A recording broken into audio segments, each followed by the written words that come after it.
LoveLore Library. Chapter 921. If it was in the past, Uncle Tang would have come up early to greet her and call her Furen back to send some sweet soup, but today there was not a single person. Shen Miao's heart became anxious and did not say anything further as she walked towards the courtyard. Coincidentally, she saw Uncle Tang pacing back and forth at the door of the room with a worried look.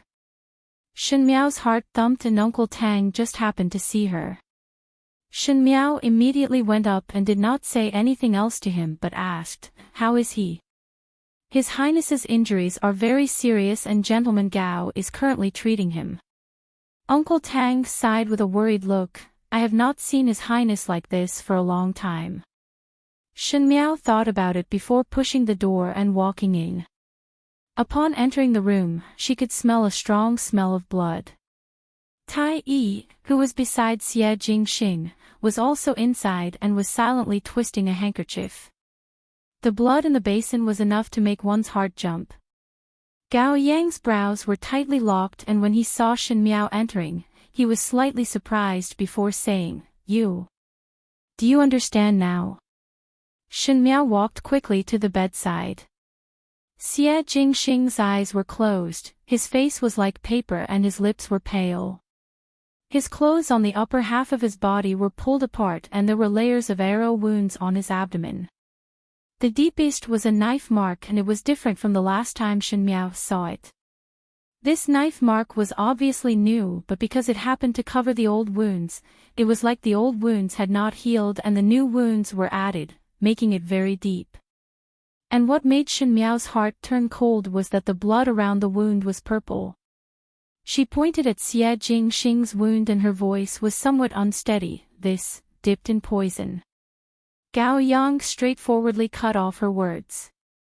Shen Miao was like being struck by lightning. After a moment, she calmed her mind. "You can cure it." Gao Yang shook his head. "This is not a single poison but a mixture of several poisons. If I want to cure it, I must first distinguish what kind of poison it is. This will take some time, but his wounds can't wait that long. If it cannot wait that long, then think of a way to make him wait. In short, his life is in your hands and there cannot be any mistakes." Shen Miao shouted sharply. Gao Yang was stunned. He knew that Shen Miao was not as gentle and kind as she looked on the surface, but it was the first time he saw Shen Miao speaking so harshly, as if she was a superior commanding her subordinates. Even Tai Yi was stunned. He had always felt that even though this future young Furen was intelligent and could be considered scheming, but her attitude was too soft. Usually she would have a warm smile and lack some ruthlessness. If she was to accompany Xie Jingxing, she would inevitably become a burden in the future. Now seeing Shen Miao's appearance, it made him think of the late emperor who had passed away. Shen Miao took a deep breath and calmed her emotions before asking Gao Yang, "How many days can he hold on now? How many days do you need to cure his poison?" "He can hold on for 7 days at most, but I'll need at least half a month to cure the poison." For the first time, Gao Yang revealed an expression of helplessness and even resignation. "The most urgent matter now is that he cannot hold on for 7 days as his old injuries have relapsed." Shen Miao looked at Xie Jingxing. When he was lying on the bed, he looked very quiet, just like a noble young master who was asleep. However, this kind of arrogant, as if he was living the life of a superior person, was hiding a lot of swords, spears, rain of swords and killing. Last time when Shen Miao looked at Xie Jingxing's body, she saw that there were many old injuries on his body. She suddenly thought of something and said to Gao Yang, "Wait a moment." LoveLore Library. She then walked out of the room and into another room. Jingzhe and Guyu were waiting outside. That day both of them did not follow to the hunting grounds and waited in the residence for Shen Miao, but the seriously injured Xie Jingxing came over. They were originally flustered and now they were afraid that Shen Miao would overthink and wanted to say a few words of comfort, but they saw Shen Miao running straight to the dressing table and took out a small box from the drawer at the bottom of the dressing table and opened it. Chapter 922.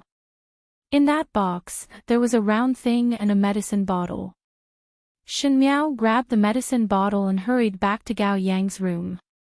She handed the medicine bottle to Gao Yang and said, "There are 3 yuan gathering pills here. Is it possible to help him?" In that box was the dowry that Luo Tan and Feng and Ning gave when Shen Miao got married. Luo Tan gave a compass while Feng and Ning gave 3 Gui Yuan pills. The Yuan gathering pill was something that could help extend one's life and could let a dying person have one more breath. It was difficult for Feng and Ning to give 3 of the good things that the great medical scholar of Ming Qi left behind. Shen Miao suddenly remembered that she did not know if this thing would be useful for Xie Jingxing. Gao Yang was delighted. "Where did you get it from?" She took the medicine bottle and poured out 1 pill to take a closer look and sniffed it before saying, "Correct. It is the Yuan gathering pill. It is useful. With this, he would be able to hold on for about 10 days. Shen Miao sighed in relief and heard Gao Yang speaking again, "But within 10 days, I might not be able to research out the antidote. No matter if you are able to research it out or not, you have to give it a try. If it is not possible, then we will talk about it at that time.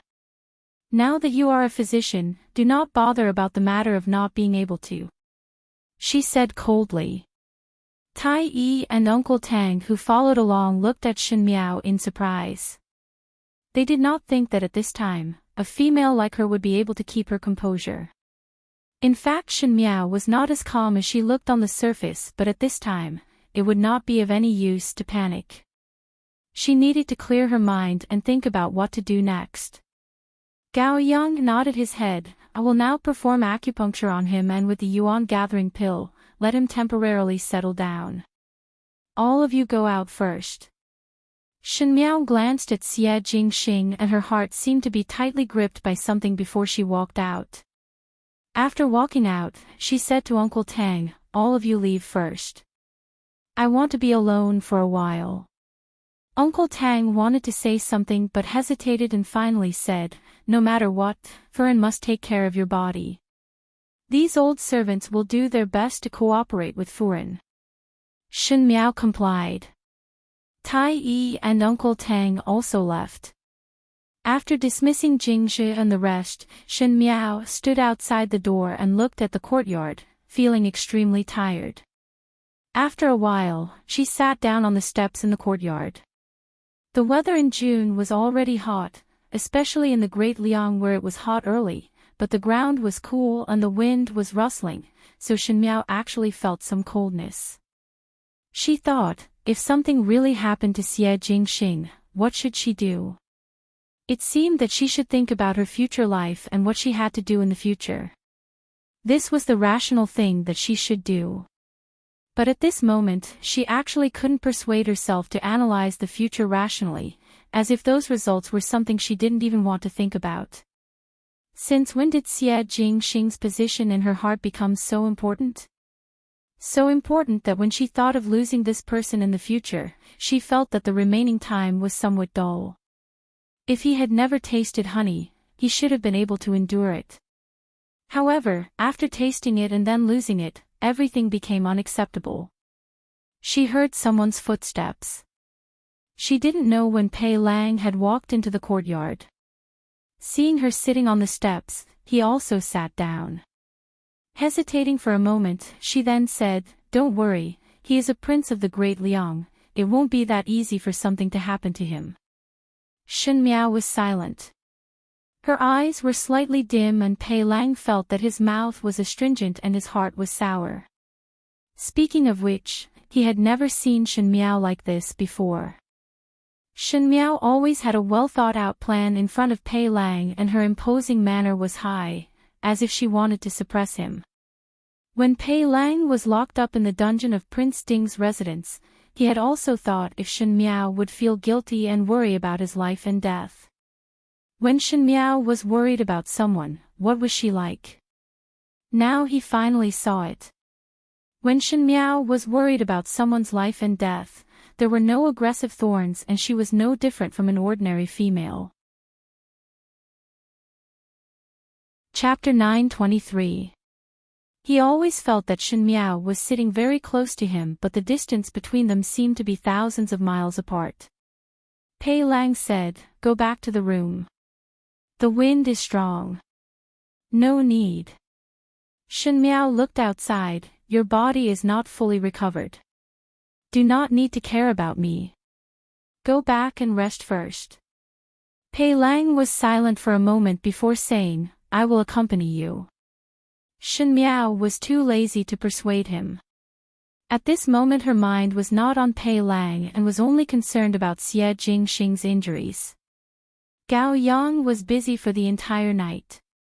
Shen Miao also sat for the entire night.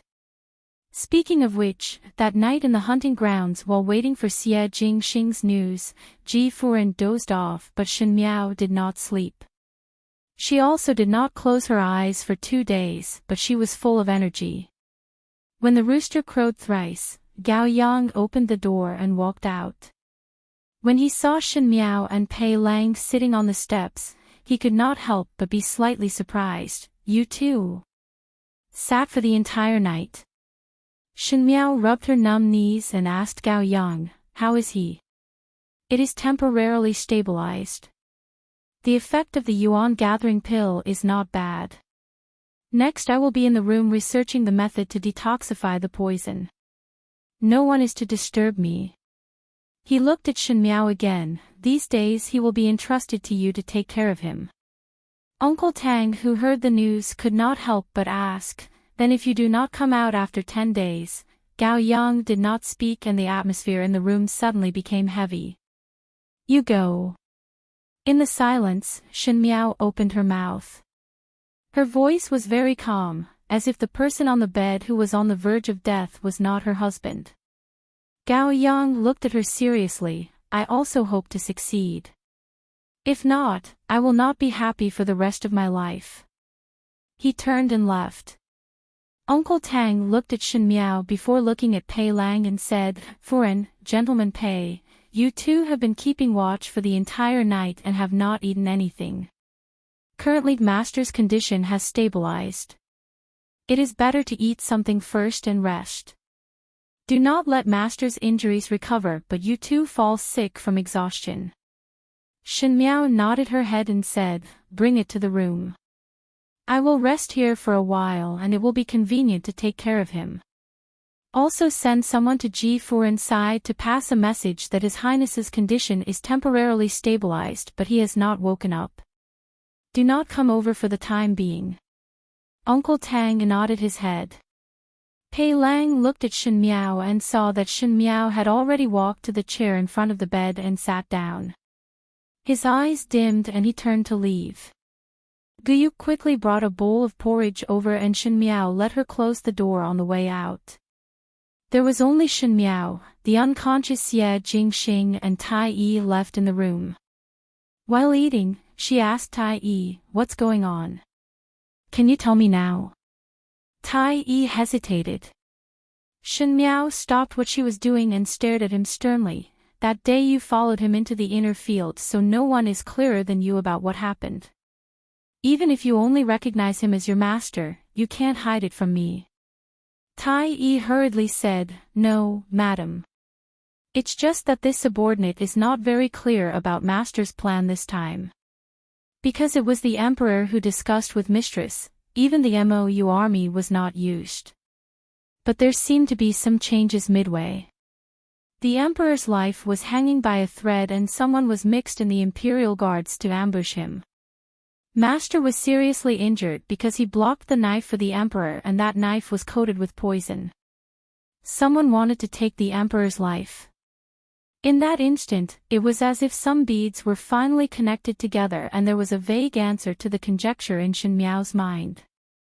This hunt was actually a game between Emperor Yonglu and the Lu family or perhaps the Lu family.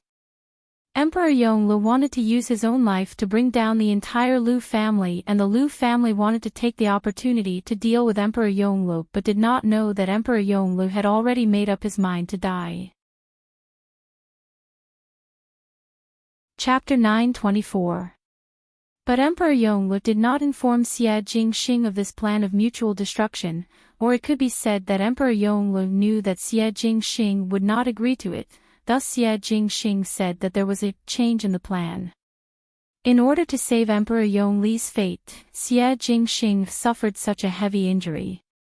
Shen Miao silently looked at the youth lying on the bed. He was usually arrogant and mischievous and was good at grasping everything in the palm of his hands. De Qian's schemes were lifted up high and lightly dropped by him, covered in a careless smile. Because he was always used to showing off his strength, it made people forget that from a certain perspective, he was also an ordinary person and would also die of old age. Once he was injured, he would be in danger, and there was even a possibility that he would completely disappear from this world. Shen Miao's heart suddenly felt pain as she recalled the sentence, "Wait for my return," that Xie Jingxing said to her before entering the hall. Looking at the scene in front of her again, she felt that it was extremely ironic. Moreover, the effect of the Yuan pill would not last long, and if Gao Yang was unable to research the antidote in 10 days, what would happen? Shen Miao frowned as she looked at Xie Jingxing, and her nails gradually dug into her palms. If it could not be done in front of him, then the main culprit would make him taste 10 times the pain. In Wei Yang Palace, Emperor Yongle fiercely threw the booklet in his hands onto the floor. Empress Xian sighed and bent down to pick up the booklet. His Lu family's guts are big enough and their hearts are wild enough. The emperor's face was as heavy as water. At this time they are still flaunting their prowess in front of Jin. Jin cannot wait to skin him and drink his blood. The Lu family used their power to commit crimes, and this time they even took a risk out of desperation. If not for Jingxing sacrificing his life to protect. Empress Xiande did not continue speaking. Hearing this, a flash of pain appeared in Emperor Yongli's eyes. Jin can't wait for Jin to die. Jingxing is a child that values relationships and righteousness. The emperor obviously knows that he would not agree. That is why one did not tell him at the start. In other words, even if the emperor arranged everything, it might not make Jingxing happy, and to him it would be a shackle. The emperor did not even consider his feelings. Empress Xianda's words were sharp, but she didn't give Emperor Yongle any face. Emperor Yongle was already in a bad mood, and when he heard this, he was almost enraged. "Your Majesty, you don't have to be angry. Jingxing hasn't woken up yet. The most important thing right now is to complain." Empress Xianda reminded him when she saw him like this. Emperor Yongle closed his eyes and said, "I know.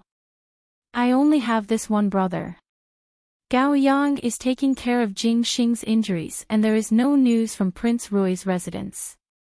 But Your Majesty, the more important thing is that the Lu family has started to take action." "I know."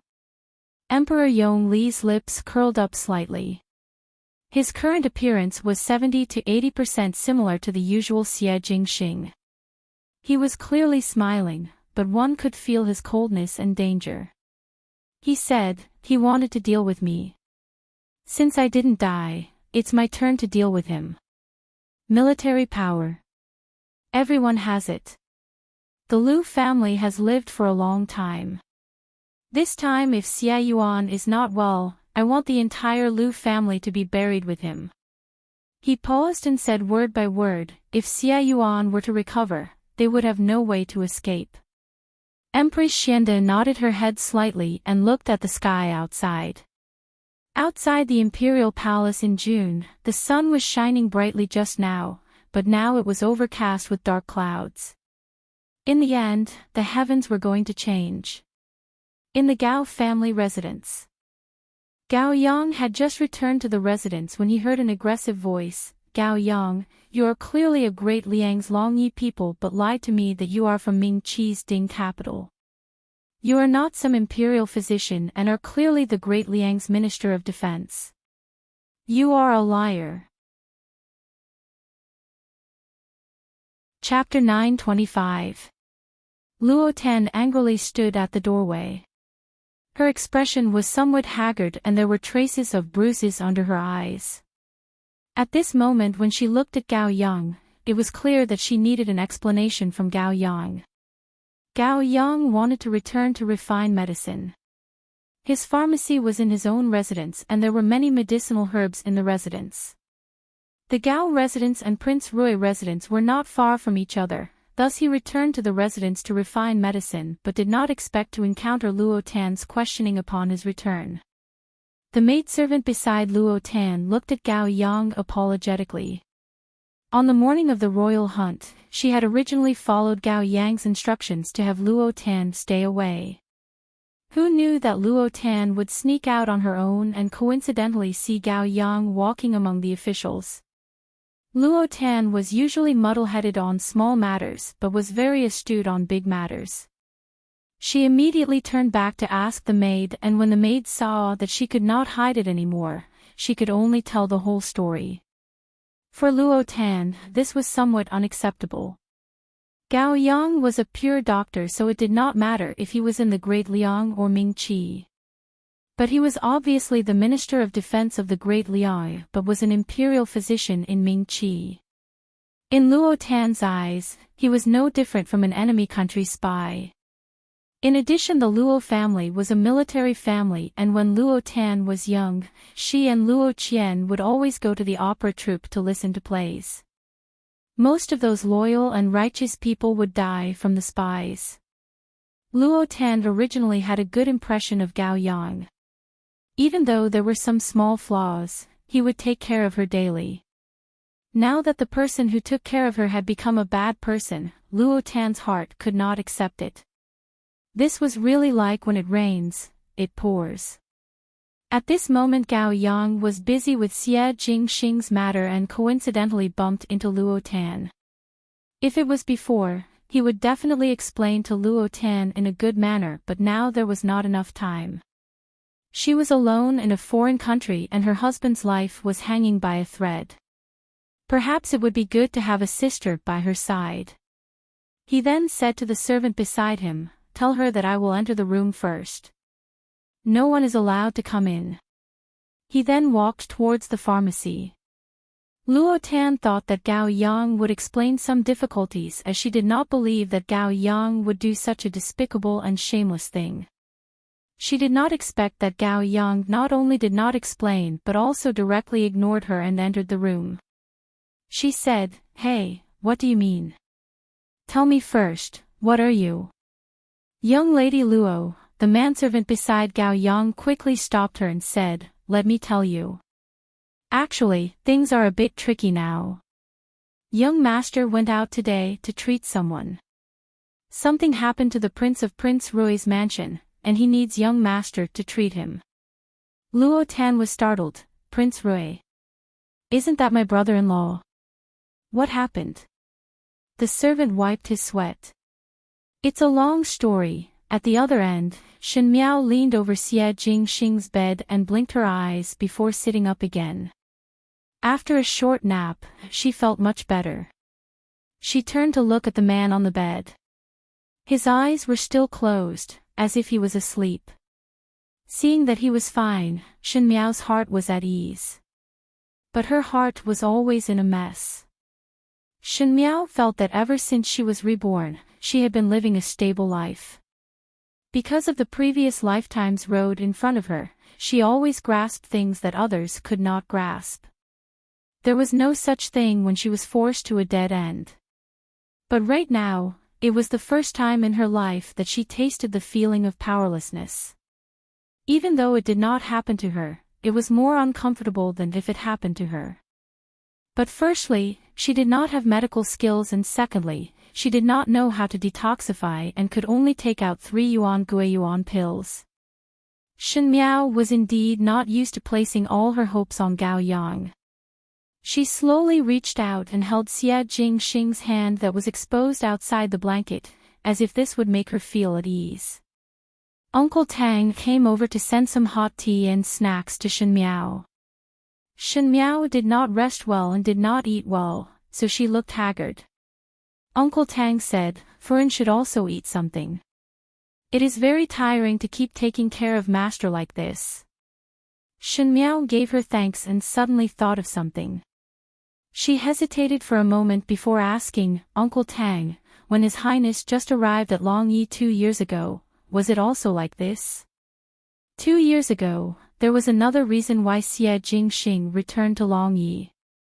In the battlefield of the northern Jiang, there were Emperor Wen Hui's men in the Ming Qi's Xia family's army, and those people wanted to take his life. Xie Jingxing escaped life and death, but he did not escape serious injuries. From what one heard, it seemed to be a life and death situation. At that time it was fortunate that Gao Yang was by his side and Xie Jingxing's own fortune was great, else one feared that there would not be the current Prince Rui. Uncle Tang was startled for a moment and looked at Xie Jingxing who was on the bed. His eyes were filled with memories, so Furen also know about it. Indeed, when Master first returned to Longyi, he was also sent back. At that time the physician said that there was no way to save him and Gentleman Gao was also helpless, but at the end Master managed to pull through. It was really a miracle. Chapter 926. So Furen also know. Indeed, when Master returned to Longyi for the first time, he was also sent back. At that time the physician said that it was impossible to save him and Gentleman Gao was also helpless, but at the end Master was able to pull through. It was really a miracle. Shen Miao's eyes hung down. There are a lot of people who want his life in Longyi. Uncle Tang looked at Shen Miao with some surprise and hesitated for a moment before shaking his head and sighing, how is it that easy to defend the great Liang's rivers and mountains? If it is so, at that time. He suddenly stopped talking and said, in short, Furen must take care of your body. As he spoke, he wanted to instruct the kitchen to brew the medicine and was about to leave. Just as Uncle Tang was about to leave the door, Shen Miao called out to him and asked, Uncle Tang, the relationship between the late Emperor and His Highness did not seem to be good. Do you know about this matter? Uncle Tang's footsteps staggered and paused before slowly speaking, to be dissatisfied with Furen, this servant was once an attendant of the late Empress' residence. It is just that if Furen wants to know about these matters, it is better to wait for His Highness to tell you personally. Forgive this old servant for not being able to tell. He bowed and turned to leave the room. Shen Miao pressed her forehead. The great Liang's imperial family's secrets were no less than Ming Qi's, so what secrets would Xie Jingxing have? What was the relationship between the late emperor and Emperor Yonglu? Xie Jingxing did not tell her about these matters and she also did not know the depth of it, thus she could not act rashly. At this time, Shen Miao would rather be more impulsive and not be so cautious. Perhaps she would be able to find out the truth by accident. Just as she was thinking about it, she saw Guyu rushing in with wide eyes and a somewhat helpless look. Furen. Furen, Shen Miao frowned. The more it was at this time, the more one must not be rash and hasty, as panic would cause chaos. The residence of Prince Rui could not be taken advantage of at this time. She asked, what happened? Why are you so flustered? Before she finished speaking, a familiar voice was heard from outside, Biao youngest sister. Shen Miao was startled and saw a familiar figure suddenly appearing behind Guyu. If it was not Luo Tan, who else could it be? Luo Tan's expression was somewhat anxious. When she saw Shen Miao, she walked in quickly and looked at Xie Jingxing, who was still unconscious on the bed, and muttered, he really did not lie to me. Shen Miao stood up and asked, why are you here? She had always been tolerant towards Luo Tan like an elder towards a junior. Now that she stood up with a cold face, Luo Tan was startled. She couldn't help but shrink her neck and whispered, it's a long story.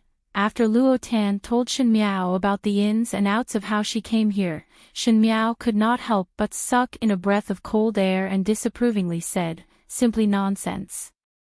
The distance between the Great Liang and Ming Qi was very far and you are staying alone in someone else's residence. If anything happened, how would Jiu Jiu and Jiu Mu feel? So what if you give in to my parents? Luo Tan knew that she was in the wrong and whispered, I know I was wrong. I just wanted to follow you guys. Then she said in a lower voice, I didn't expect Gao Yang to be from Longya. He lied to me that he had traveled to Longya and happened to have a mansion here. Shen Miao looked at the submissive Luo Tan and did not know what to say. Since the matter had already happened, it would be useless to blame anyone. Moreover, up until now, everything could be said to be safe, and no trouble had occurred. Even though Gao Yang was not as simple as he looked on the surface, but since he followed Xie Jingxing, he would not do anything disrespectful to Luo Tan. Even though Shen Miao did not know why Gao Yang would be like this, but looking at Luo Tan's appearance, Gao Yang should have taken good care of her. Chapter 927. Luo Tan was afraid that Shen Miao would mention sending her back now and immediately diverted the topic. Gao Yang went to the pharmacy to refine the antidote for brother-in-law. I thought that he was speaking nonsense, but now seeing brother-in-law, one then know that it is true. She looked at Shen Miao, Biao youngest sister, is brother-in-law's injury really serious? Shen Miao did not want to hide from her and nodded her head. The peaceful yuan gathering pill can at most ensure his health for 10 days. If after 10 days, Gao Yang is still unable to refine the antidote, then it would be dangerous. Luo Tan was horrified. Is there no other way? I am thinking. Shen Miao's eyes drooped down. The news had already reached His Majesty's ears and His Majesty is secretly recruiting doctors, but distant water cannot quench present thirst. Luo Tan was silent for a moment but reached out to hold Shen Miao's hands and said firmly, brother-in-law is so talented and will definitely be fine. Both of you will be long and I am still waiting for you to give birth to a little nephew for me. You do not need to worry, I will accompany you to guard. Luo Tan was after all a family member and in a foreign country, no matter if it was Gao Yang or Ji Yushu, there was still a layer of closeness. Even if Luo Tan did not do anything, she would at least make one's heart feel better. Xie Jingxing could not be separated from others and because one did not know if his injuries would relapse, he needed someone to take care of him, so Shen Miao personally took care of him. She sat by Xie Jingxing's bedside almost all day, feeding him water, and when there was nothing to do, she would read a book at the side, which was the Great Liang's political and historical books. She must quickly understand the Great Liang country so that she could have countermeasures in the future. She really did not like to be in a passive situation. Luo Tan also accompanied by Shen Miao's side, and other than returning to her room to sleep at night, she would also sit with Shen Miao in the room at other times. It was rare that she, with her restless temperament, could stay here for a long time. Even though most of the time she would be sitting in a daze. 3 days passed by quickly, and in these 3 days, Xie Jingxing did not wake up at all.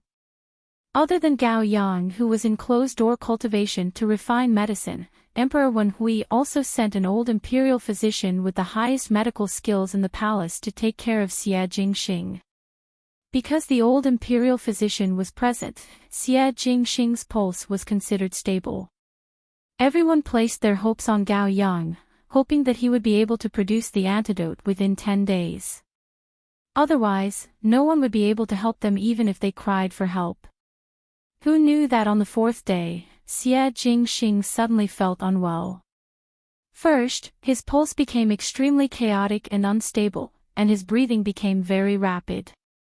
His face was frighteningly pale, and he couldn't even drink water. The wound had also begun to fester, and it looked extremely dangerous.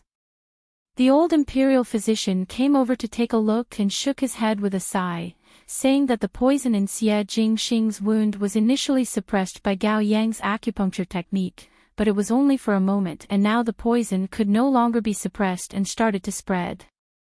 If he did not have those 3 origin returning pills, Xie Jingxing would not be able to hold on right now. However, even if they managed to survive for now, even if they were lucky enough to survive for 10 days, it was still hard to say what would happen to Gao Yang. Xie Jingxing's sudden deterioration made everyone's heart uneasy, especially Shen Miao. Previously when Xie Jingxing was injured, he was still considered to be calm, which made her a little comforted, but now she was unable to deceive herself. The matter of Xie Jingxing possibly not waking up was clearly placed in front of her. Even though the old imperial physician's medical skills were brilliant, he was not as brilliant as Gao Yang.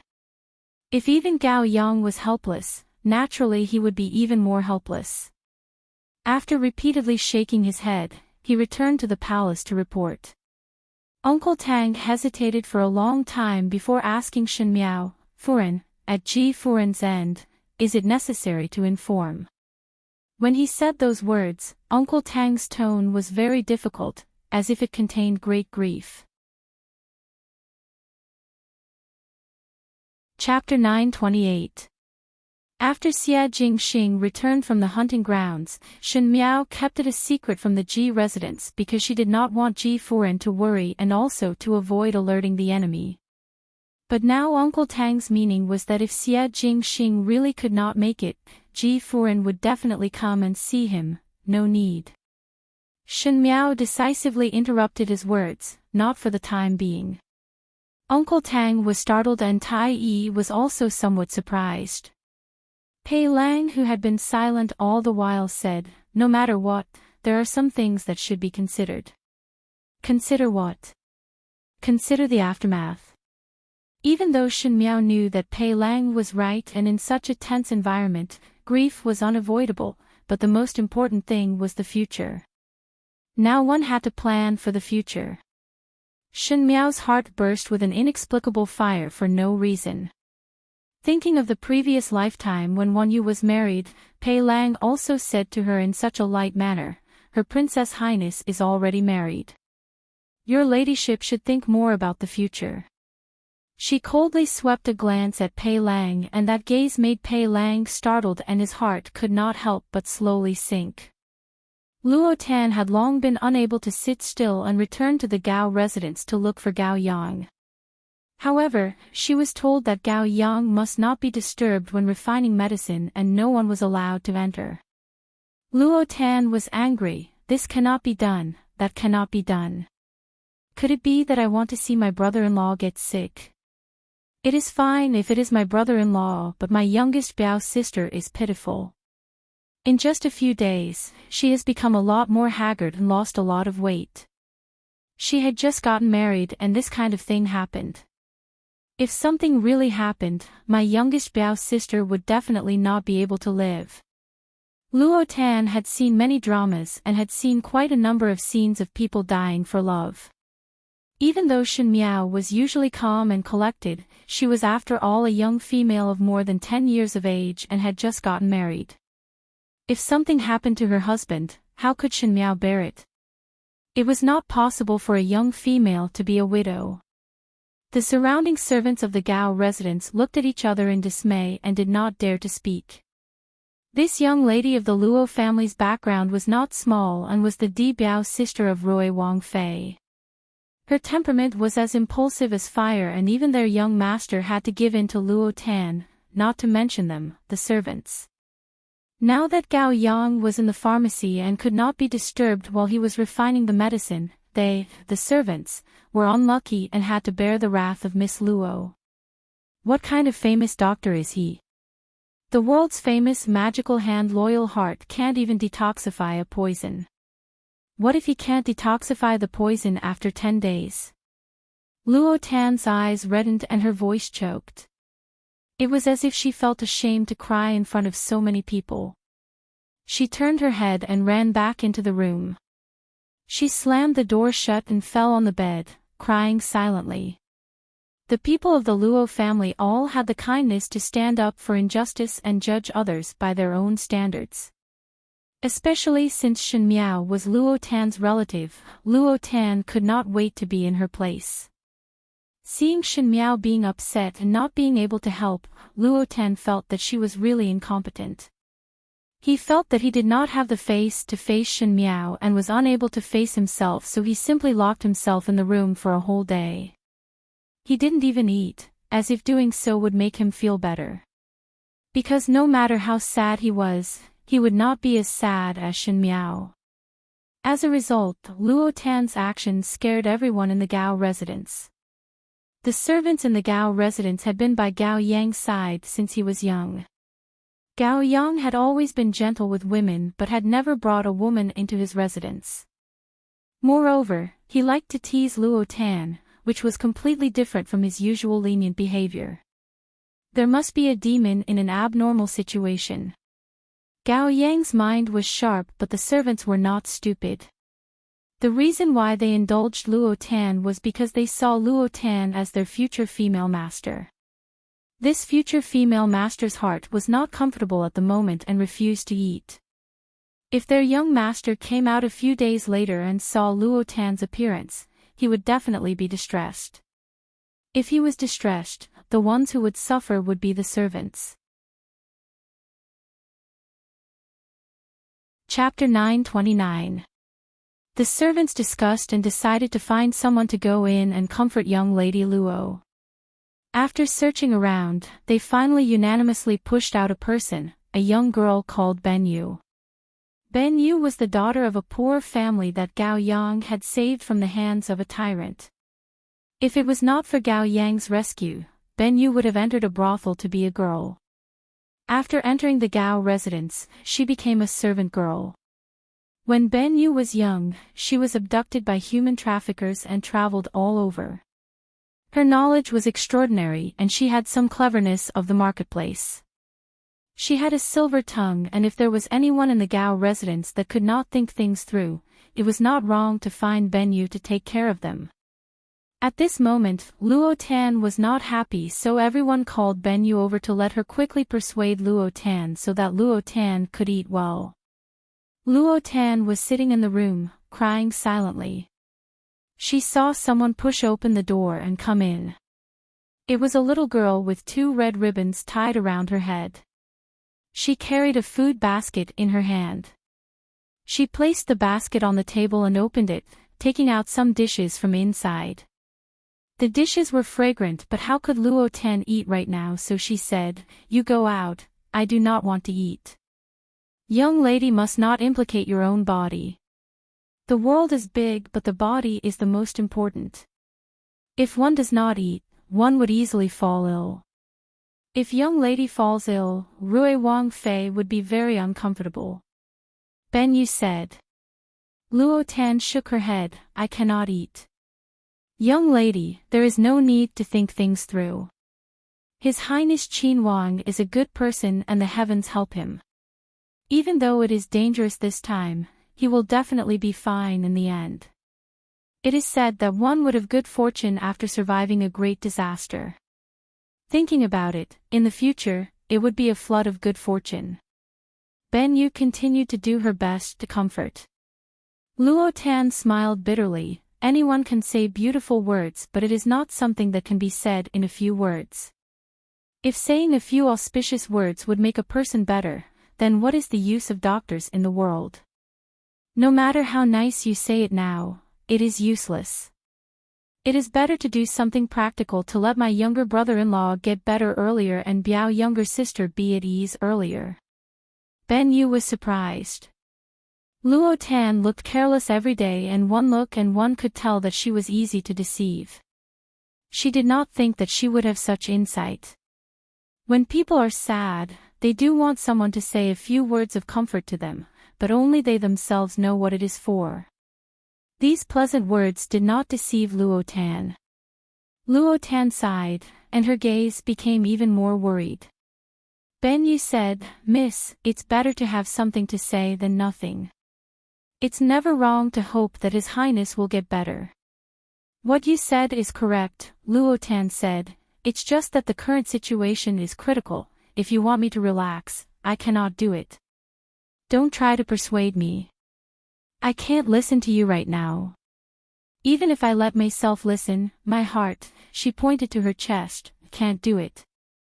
Ben Yu thought for a moment. This was the first time he was at his wit's end. She racked her brains for a long time before she seemed to think of words that could comfort Luo Tan.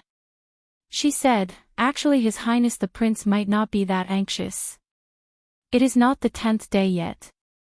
Previously this servant had a younger sister who had a younger brother at home. He was only 3 years old and contracted a terrible disease. Everyone said that he would not live past 3 days. At that time, young master had also seen and said that the little child would definitely die within 3 days. Who knew that this servant's younger sister was lucky and met an expert who said that he had a way to change the little child's life. The younger sister brought her younger brother to find that expert, and guess what happened after 3 days? This Ben Yu was probably a talent, to be able to speak in such a way that it was like a storyteller in a restaurant. Luo Tan could not help but be attracted by her words and continued to ask, "What is it?" Ben Yu clapped her hands, "That little child is alive. Not only is he alive and well, he is even healthier than before." Luo Tan was startled and asked, "Why is it like this?" Chapter 930. Ben Yu said, "Nubi also find it very strange. Even young master could not explain it. Where is that pair of siblings now?" Luo Tan asked. Because there were too many curious people, Nubi's little sister felt annoyed. Coincidentally, it was the right time to leave the residence, so she brought her younger brother to move out of Longyi. As to where they went, no one knows. Ben Yu said, "Speaking of which, she even drew the place where that expert lived for this servant, and this servant returned it to young master. Young master brought people over to take a look, but discovered that there wasn't any house that little sister spoke of, and there was only an uninhabited wasteland. Thinking that that person probably moved away, or perhaps little sister remembered wrongly, he left. In the end, they were not able to see that expert." Luo Tan pondered for a moment and suddenly asked, "Do you still have a map of where that expert is?" "There is." Ben Yu nodded, "Almost everyone in this residence has one. There were too many curious people at the start, and everyone wanted to find that person to change their fate, to see if they could exchange for a rich and noble future. But in the end, they all returned without success." Luo Tan asked, "Then bring it for me." "What do you want this for?" Ben Yu suddenly thought of something and cried out, "You wouldn't want to find that expert, right? The matter of the younger brother of Nubi's little sister has been many years, and one does not even know if that person is still alive. Moreover, even Gongzi couldn't find him back then, you." She said, Nubi didn't want young miss to find that expert to think of a way. Ben Yu's heart was full of regret. She mentioned this matter to Luo Tan to make Luo Tan feel better. "Look, that little brother was predicted to not live past 3 days and was able to escape from death in the end, much less Prince Rui. Who knew that this Luo Tan did not follow the normal path and actually wanted to find that expert? If that expert was so easy to find, wouldn't everyone be able to find him? What was the need to be busy here? Gao Yang would also not personally go and refine medicine." Luo Tan shook her head, "You just need to take it for me to see. I do not have to find that expert.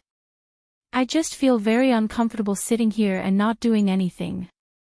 No matter if I search or not, at least I have done my best for brother-in-law and Biaomei. I am not a useless person and my heart will feel much better." Since he had already said it like this, Ben Yu had no reason to refuse. She went out very quickly and returned very quickly. She handed Luo Tan a map that was embroidered with a handkerchief and blushed, "This servant's drawing is not good and I don't know how to read. I can only do embroidery. I have embroidered a map according to little sister's drawing. Young lady can see if you can understand it." Ever since Luo Tan came to Longyi, she had been wandering outside every day. The more remote the place was, the more interested she was. She had just come to Longyi not long ago, but she was very familiar with every road.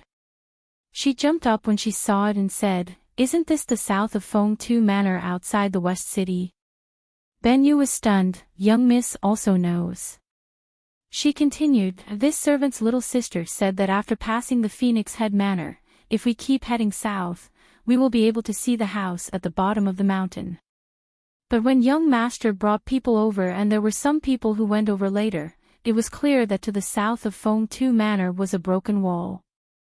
There was no bottom of the mountain and there were no houses. Luo Tan stared at the map and said, Feng Tu Manor is not far from here and one can reach it in a day. Ben Yu said, young lady, you cannot, I will go and find Biaomei. Luo Tan said, you stay here. Ben Yu was somewhat worried that Luo Tan would really go and find that expert who she did not know was real or fake. But thinking about it, Luo Tan was not reliable, but Rui Wang Fei was definitely reliable and would definitely not mess around with Luo Tan. Thinking that Luo Tan would feel better because of this, she was relieved. Chapter 931. In the residence of Prince Rui, Shen Miao looked at the unconscious Xie Jingxing and her brows tightly knitted together. Xie Jingxing's situation was getting worse and he could only hold on for 6 days. In these 6 days, other than praying that Gao Yang would be able to refine the antidote, was there any other way? Just as she was thinking about it, Luo Tan ran in from the outside and did not say anything when she came in. She only asked Shen Miao, youngest Biao's sister, is the compass that I gave you on your wedding day still there? If it is, can you lend it to me? Shen Miao looked at her suspiciously, what do you want that for? Luo Tan avoided her gaze and said, I suddenly remembered, so I asked you to borrow it to play with. What kind of time was this? Even if Luo Tan's heart was big, how would she still have the mood to play? Shen Miao said, you do not need to lie to me. Say, what do you want it for? Pausing, she then said, if you do not tell me the truth, then you do not need to think about getting it. Luo Tan was angry and anxious as she was always afraid of Shen Miao in every big matter. Clenching her teeth, she hardened her heart and simply revealed everything that Ben Yu had said previously. After finishing speaking, Luo Tan looked at Shen Miao's expression and said, I want to look for that expert. Since he can change the fate of this servant's younger brother, it is not possible that he cannot change brother-in-law's fate. There's no other way. It's better to find someone than to find nobody. Shen Miao thought for a while before shaking her head. Gao Yang had already been there once. Compared to you now, as a doctor, he would definitely want to understand what was going on. Since Gao Yang could find that place, how would you find it? Luo Tan said, Biao younger sister, if it is really a fake thing, how would I dare to waste your time at this juncture? I had heard from my grandfather that when he was young, he had seen a kind of Chimen Dun Jia. Nothing could be seen from the outside, but every blade of grass and tree had a hidden mystery. When people walked in, they would unconsciously be confused by the scene in front of them. They would think that they were walking in a straight line, but they didn't know that they were walking on a curved path. He went around in circles, but he couldn't get out. In the early years, there were people who thought that this was the art of ghosts. Shen Miao frowned, Qi Men Dun Jia.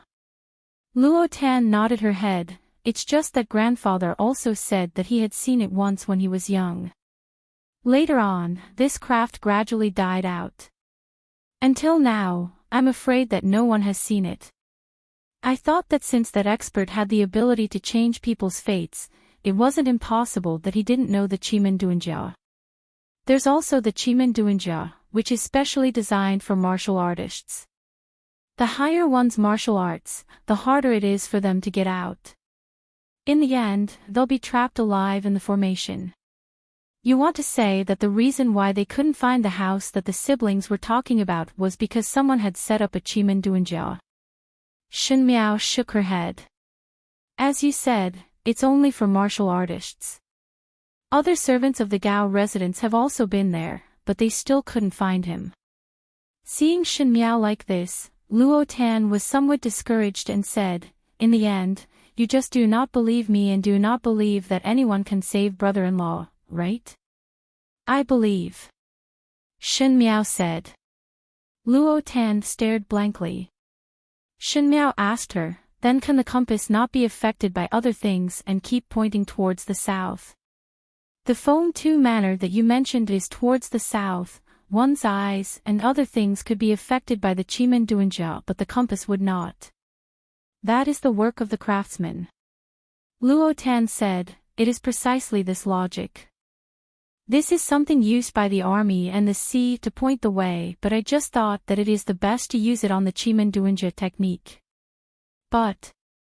She looked at Shen Miao and asked in disbelief, Biao youngest sister, are you really willing to believe me and let me look for that expert? I believe you and also believe in my own luck. Shen Miao said, one cannot just sit and wait for death. It is better to walk on more roads than to guard one road. No matter what the result is, one must try it out, else one would not be reconciled. She said, I will go with you. Luo Tan opened her mouth, go together. If there is really an expert alive, then there must be a reason for that expert to hide his whereabouts. How can you convince him alone? Since he is my husband and I am his wife, there is naturally no reason for me to rely on other people's hands for this matter. It was as if this was the first time Luo Tan knew Shen Miao. All along Shen Miao was rational, calm and able to analyze the pros and cons. She thought that she would never see Shen Miao gamble and believe in impossible things, but this time Shen Miao actually did it. Was it because of Prince Rui? Shen Miao stood up and in a moment, her expression had changed. It was so firm that it was as if this was her plan from the start. She said, you go with me and bring the compass. She then called Mo Qing and Song Yang over and said, both of you follow me to the Feng Tu manor. Tai Yi, take good care of Xie Jingxing and wait for my return. If there is any matter, Tai Yi, you make the decision and if His Majesty asks, I will bear the responsibility. Finishing, she took the outer garments and went out, prepare the carriage. There was no doubt in her words and there was a hint of majesty. Chapter 932. Tai Yi and the rest did not think that Shen Miao would actually think of such a thing at this juncture. Even though the Phoenix Head Manor was not far from Longyi, it would take 2 days to travel to and fro with the horses. If there were any unforeseen events along the way, the most important thing was that the legendary expert, other than hearing the Gao sibling side of the story, no one had seen him before and did not know if it was true or false. Shen Miao going to look for an unknown person was too irrational and too naive. But Shen Miao seemed to have steeled her heart and instructed Uncle Tang on what to do these few days before bringing Luo Tan out. Before leaving, she instructed that the matter of her and Luo Tan going out must not be spread out.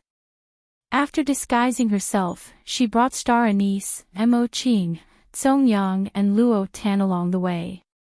Because she wore a bamboo hat and wore the clothes of an ordinary person, no one could recognize her. The residents of Prince Rui had always been good at doing these kinds of disguises. Even though Tai Yi was somewhat worried, when Shen Miao was strict, even Shen Qiu did not dare to easily stop her, much less these servants. Looking at Shen Miao's departing figure, Uncle Tang asked, this. Can Furen find the person? Tai Yi shook his head, it is better to have a heart test than to not have one. At least one is a righteous person.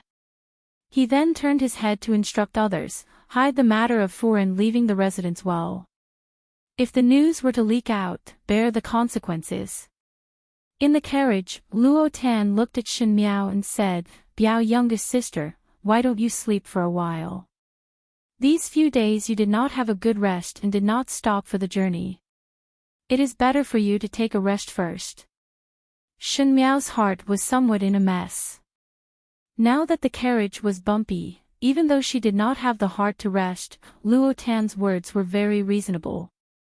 If she did not rest well, it would not be good to delay the matters at hand. Thus she drowsily closed her eyes and dozed off. One did not know why, but this sleep was exceptionally long. Shen Miao originally set off in the afternoon and when she woke up, she was shaken awake. She opened her eyes in a daze and saw Luo Tan looking at her, Biao youngest sister, wake up. We have arrived.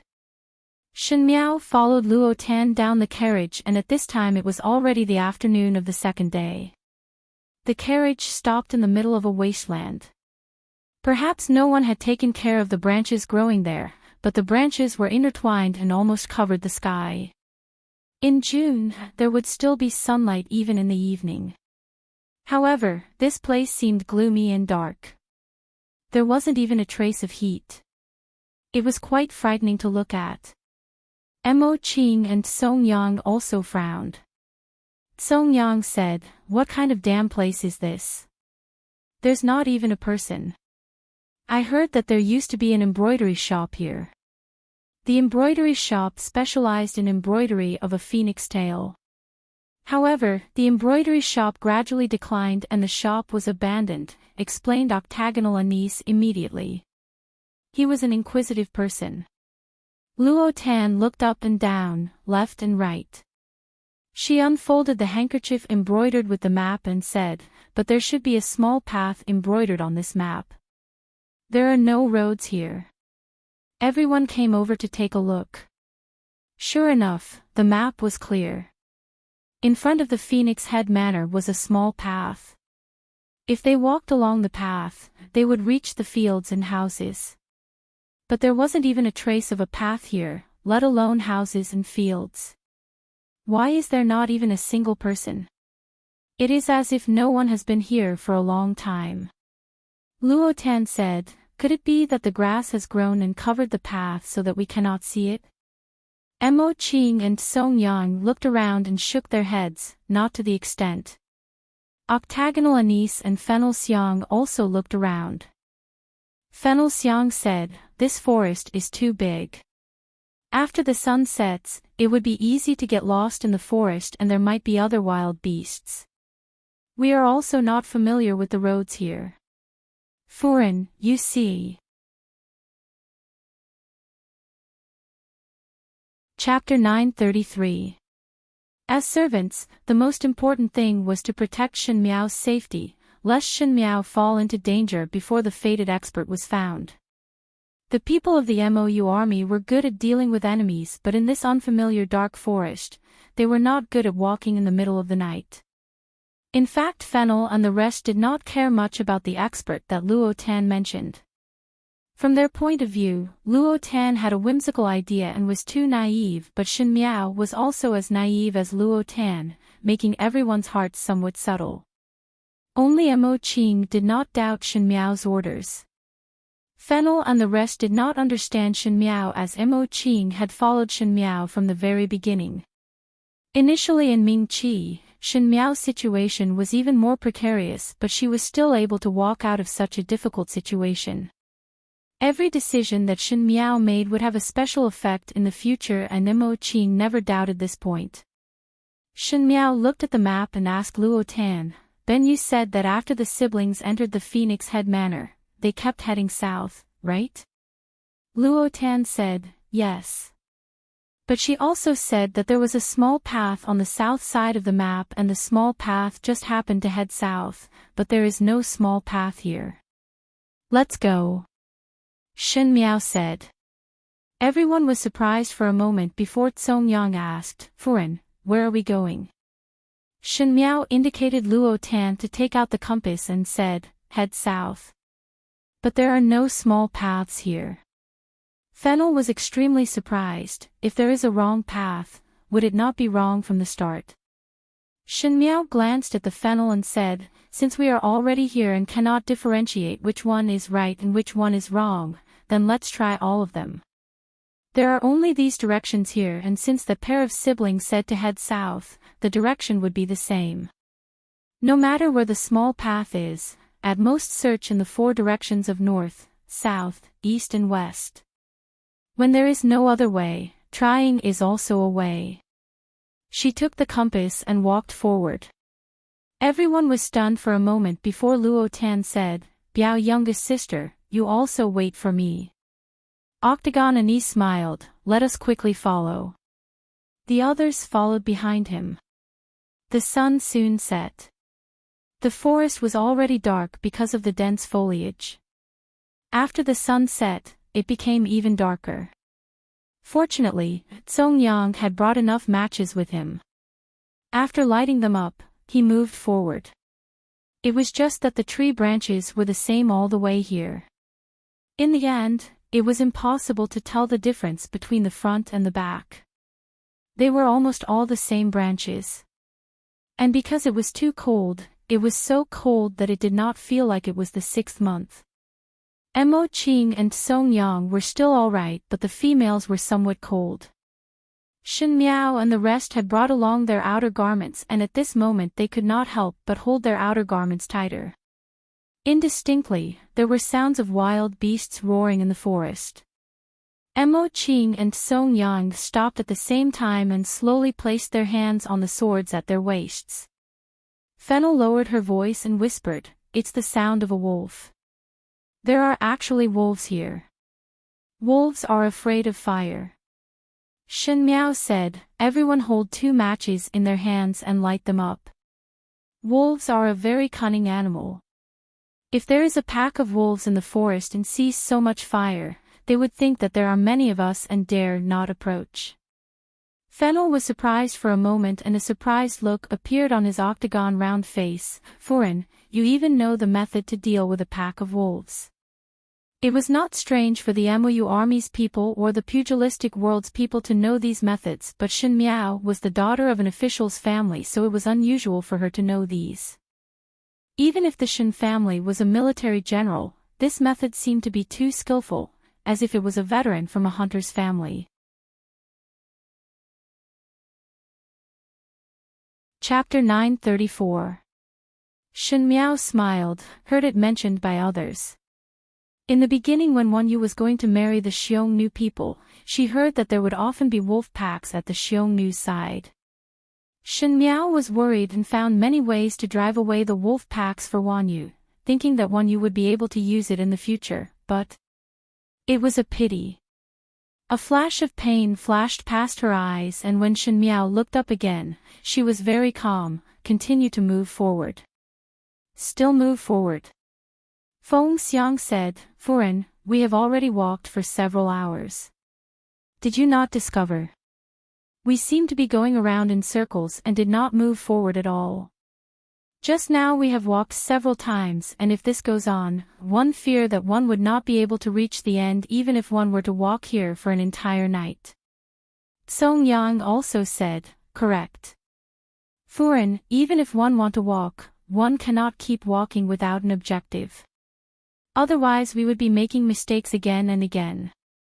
Shen Miao pondered for a moment before looking at Luo Tan. "Is the direction of the compass always towards the south?" Luo Tan quickly nodded her head. "Yes, we definitely did not walk in the wrong direction, but this scenery indeed seems to have been seen before. Obviously we did not walk in the wrong direction, but the scenery is exactly the same. This is even more strange." Shen Miao said, "Things that are extremely abnormal must be a demon. If we walk in the wrong direction, we would definitely fall into the trap and definitely not be able to return. It is better to keep walking like this. But what you all said is not wrong. One would always see the same scenery, and these trees look exactly the same, so it would inevitably mislead one. If it is really the same, one would be disgusted and suspicious, but if it is fake, it would confuse one's senses." She took out a handkerchief from her sleeve and asked Luo Tan to take out a handkerchief as well. She tied the handkerchief around her eyes and said, "Let's do it this way, we won't be misled by our eyes and won't be able to see anything. We'll just follow the compass and see where we can go. Me and older Biao's sister will cover our eyes and Star Anise will look at the compass at the front. Song Yang and the rest of you will be at the back and try to walk forward." Mo Qing was somewhat hesitant. "Foreign, is this really possible? I know what you all want to say." Shen Miao covered her eyes, but her tone was unquestionable. "Honestly speaking, I also do not know what the consequences of walking like this would be, but Xie Jingxing does not have that much time. If we take another step, there would be more possibilities. If he didn't even leave, then the result wouldn't be strange." "Yes, yes, yes." Luo Tan also quickly said, no matter what, we have to give it a try first. What's the use of saying it 1,000 times?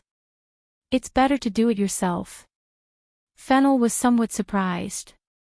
She felt that she really could not understand this Furin. When she married into the residence of Prince Rui, the subordinates of the Mou army had secretly peeped and felt that this Furin had a calm and steady temperament, so she was not warm enough towards her mistress.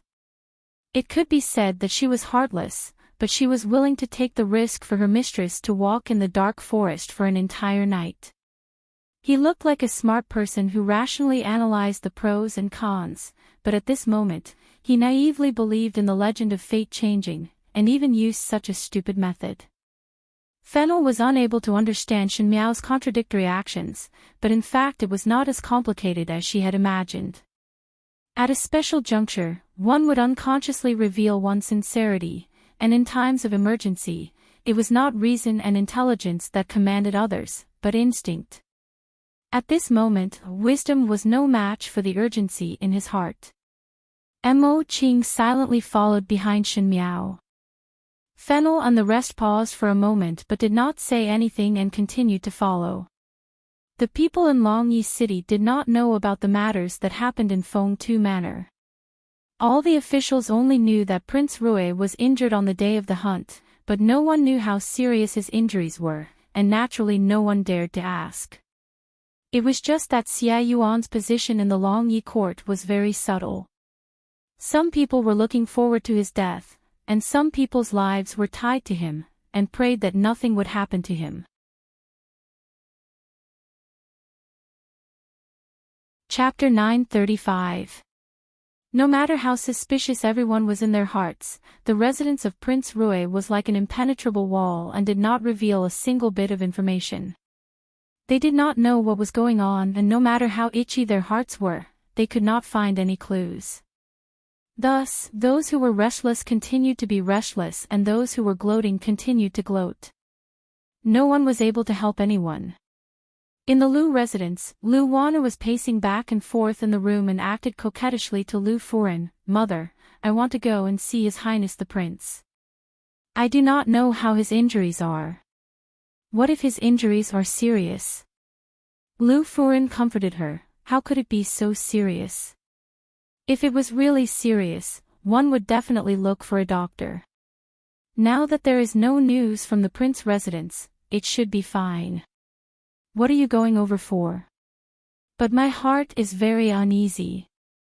Lu Wanner said, it is all that Shen Miao's fault. She is simply a jinx.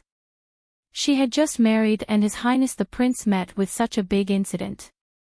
She is really a jinx to her husband. It is better to divorce her as soon as possible. If he continues to be entangled with her, who knows what will happen to His Highness the Prince. Lu Furin smiled, yes, yes, yes. But you cannot go over now. When Prince Rui's body is better, let your eldest sister think of a way to let you meet. Now you cannot cause trouble. Lu Wanner said unhappily, Mother must not lie to me. After Lu Wanner left, the smile on Lu Furin's face sank and she instructed the maid at the side, take good care of young lady. Do not let her go out these few days. If master's matters are spoiled, I will hold you all responsible. Speaking till the end, her tone was sinister and her face was sinister, exactly the same as that ruthless and cruel General Lu Jingchen. The maids all lowered their heads and complied. On the other side, in the Prime Minister residence, Madame Yi and Master Yi were also talking about this matter. Madame Yi was playing chess with Master Yi. Yi Mao Kai and Lu Jingchen were completely different. Lu Jingchen was a typical martial artist in one look and one could tell that he was someone who had rolled on the battlefield. His eyes were filled with killing intent and his fiendish appearance could even scare a child to tears. Yi Mao Chen, on the other hand, was born with a fair complexion and no facial hair. He looked very amiable. If one did not know him, one would think that he was a scholarly scholar from some family. However, this prime minister was able to make the officials of Longyan not dare to act rashly against the Yi clan when he had few children. Emperor Yongle also could not openly fall out with him. He was definitely not as harmless as he looked. Madame Yi placed a chess piece down and said with a smile, "This Prince Rui's residence is like an iron bucket. There is no news coming from it at the moment. I wonder how Prince Rui is doing now. I can't eat well, and I can't sleep well either. I'm really troubled. Doesn't Madame already have a plan in mind? Why are you still troubled over this?" Yi Mao-chun smiled and put down a chess piece. Madame Yi looked at him reproachfully. She wasn't a pampered girl in her late 20s. When she acted like a spoiled child, it was a little inappropriate. However, Madame Yi didn't realize it herself. She continued to move her chess piece and said, "No news means bad news. A person like Prince Rui who tried to be brave, as long as he could see someone, he would definitely come out. The reason why he hasn't shown himself is probably because he can't." Yi Mao-chun laughed, "Maybe he's trying to confuse others." "Master, you're looking down on me and trying to coax me." Madame Yi said, "It's definitely not a lie." "Oh. Why is that so?" Madame Yi looked at the chessboard and said, "I'm not sure about the situation at Prince Rui's residence, but His Majesty didn't hide it at all. Isn't he starting to deal with the Liu clan now? Seeing how His Majesty dealt such a heavy blow, Prince Rui's injuries aren't light." Yi Mao-chun laughed heartily, "Madam, it turns out that you're able to see through the affairs of the imperial court. I feel guilty. Why don't Madam make a guess and see what I'm planning?" Chapter 936. Madame Yi lowered her head and smiled. "That's hard to say. We have to see what happens to Prince Rui." Seeing that Yi Mao-chun did not deny it, Madame Yi felt that she was right. She continued, "His Majesty and the Liu family have been fighting in the dark for so many years. Recently, he has been trying to rope us in. However, we are not stupid. How can we be used by others? When the sandpiper and the clam fight, the fisherman benefits. Let His Majesty and the Liu family fight. Previously, when Prince Rui was still around, we were biased towards His Majesty and were happy to be on good terms with him. However, if Prince Rui fails to escape this time, with just His Majesty, the world will still be controlled by the Liu family. It's just Prince Rui. How can he be as magical as you say?" Yi Mao-chun smiled faintly. "Prince Rui is a formidable person." Madame Yi smiled as well. "Doesn't Master think so too?" Yi Mao-chun paused and looked at Madame Yi meaningfully. "Madame Yi seems to be able to read my mind. However, do you think that Prince Rui will be able to escape this time?" Madame Yi thought for a long time before saying, "He won't be able to escape." Yi Mao-chun looked at her. "Master, do you still remember that when Prince Rui returned to Longyi 2 years ago, he was seriously injured? His Majesty could hide it from others, but he could not hide it from us. At that time, we thought that Prince Rui would not be able to turn the situation around. We don't know where he got such good luck and came back to life. Later on, he single-handedly messed up the situation in the imperial court." Madame Yi smiled. "However, it is impossible for a person to be lucky twice. The last time, God protected him. This time, who will protect him? A person's fate is probably predetermined from the beginning. Prince Rui is destined to have no future. He managed to escape 2 years ago, but he will not be able to escape 2 years later. Is that so?" Yi Mao-chun placed a chess piece after Madame Yi and said, "I'm thinking the exact opposite of what you think. 2 years ago, Prince Rui's medicine was ineffective, but he survived. A person's fate is probably predetermined from the beginning. Prince Rui is destined to have a bright future. Since he managed to escape 2 years ago, he will naturally be able to escape 2 years later." Madame Yi did not get angry or refute Yi Mao-chun. She only said, "Let's wait and see."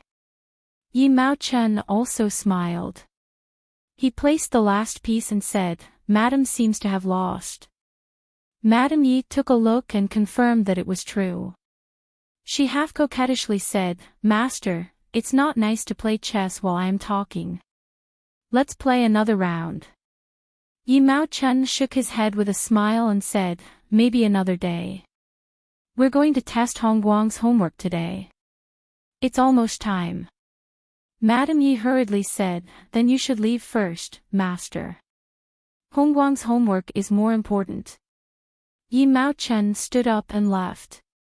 Madame Yi looked at old Master Ye's departing figure and her expression gradually turned cold. She appeared extremely ugly and said sharply, "He's just a cripple. So what if he's knowledgeable? In the end, he can only stay in the residence for the rest of his life." In the end, he felt it was difficult to quell his anger. He swept the chess pieces on the table to the ground and said in a low voice, "Exactly the same as that vixen." The servant girls in the room did not dare to move. Everyone knew that Madame Yi disliked young Master Yi the most. Yi Hongguang was the son of that concubine and was raised under Madame Ye's name. He was the son of the first wife and the only heir of the Yi family. The morning sun shone on the ground through the gaps between the tree branches. It looked like specks of silver and was very beautiful. In the pitch-black night, the silvery sunlight finally drove away the haze. Although it was only a little, it was enough to make people feel gratified. Fennel and Star Anise stopped in their tracks and turned around to support Shen Miao and Luo Tan, whose eyes were still bandaged. They said to Shen Miao, "Madam, the sky is already bright."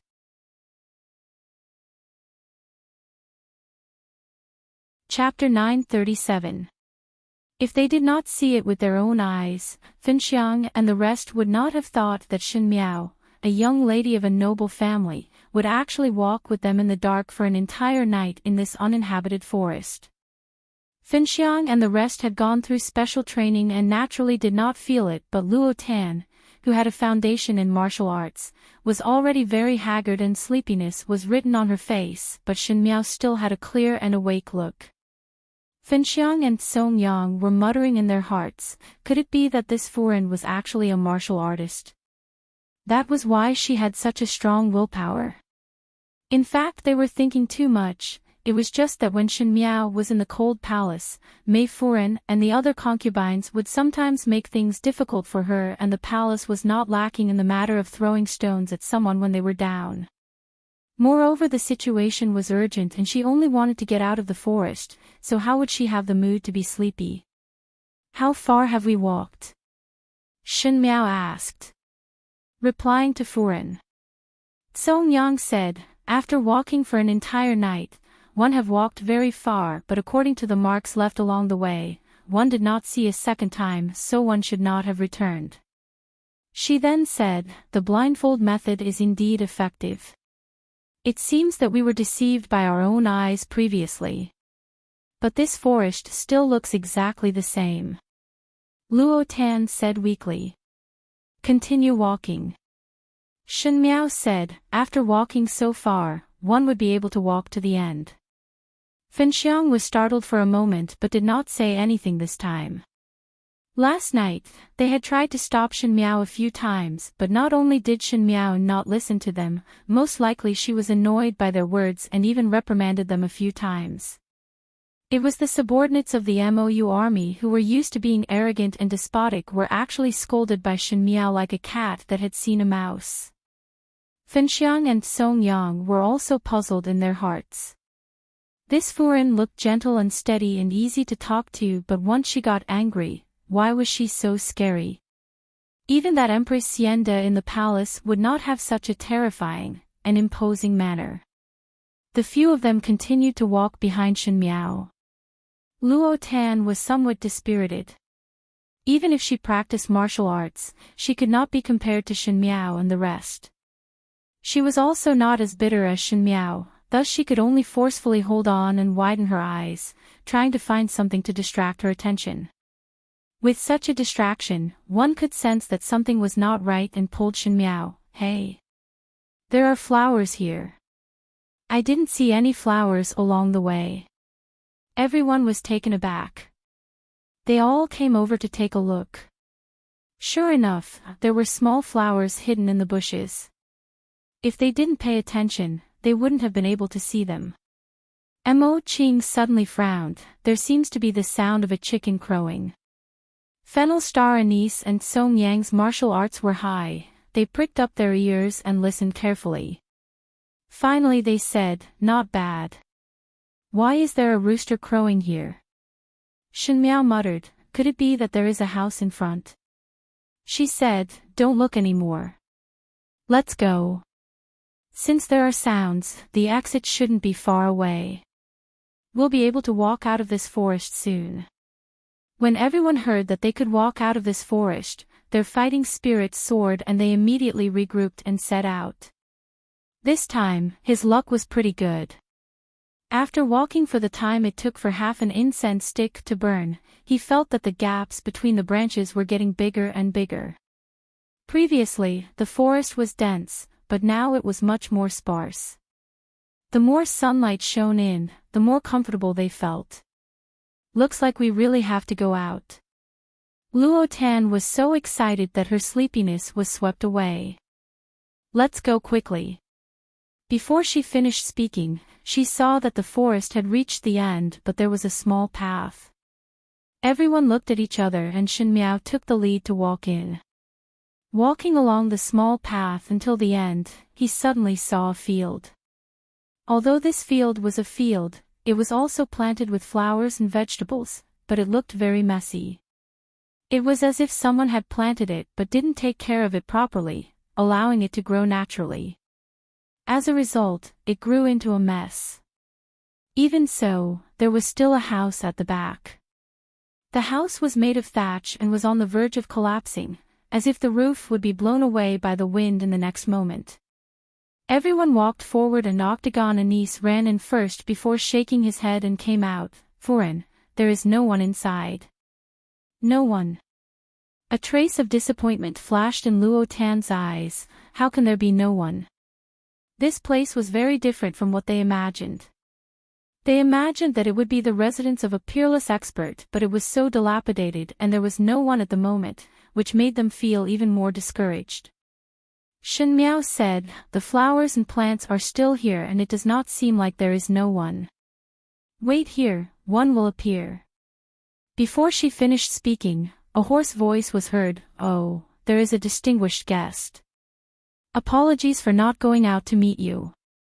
Everyone turned their heads and Shen Miao could not help but be startled when she saw that person's face. She cried out involuntarily, it's you. Octagon Anise asked, Furen. Do you know him?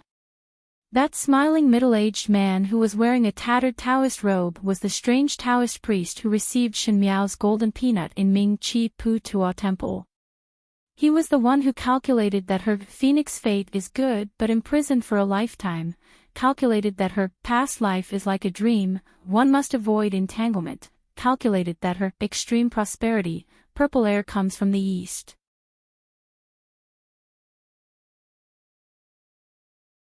Chapter 938. Shen Miao did not think that the so-called expert was the strange Taoist priest that she had met once in Ming Chi's Pu Tua Monastery.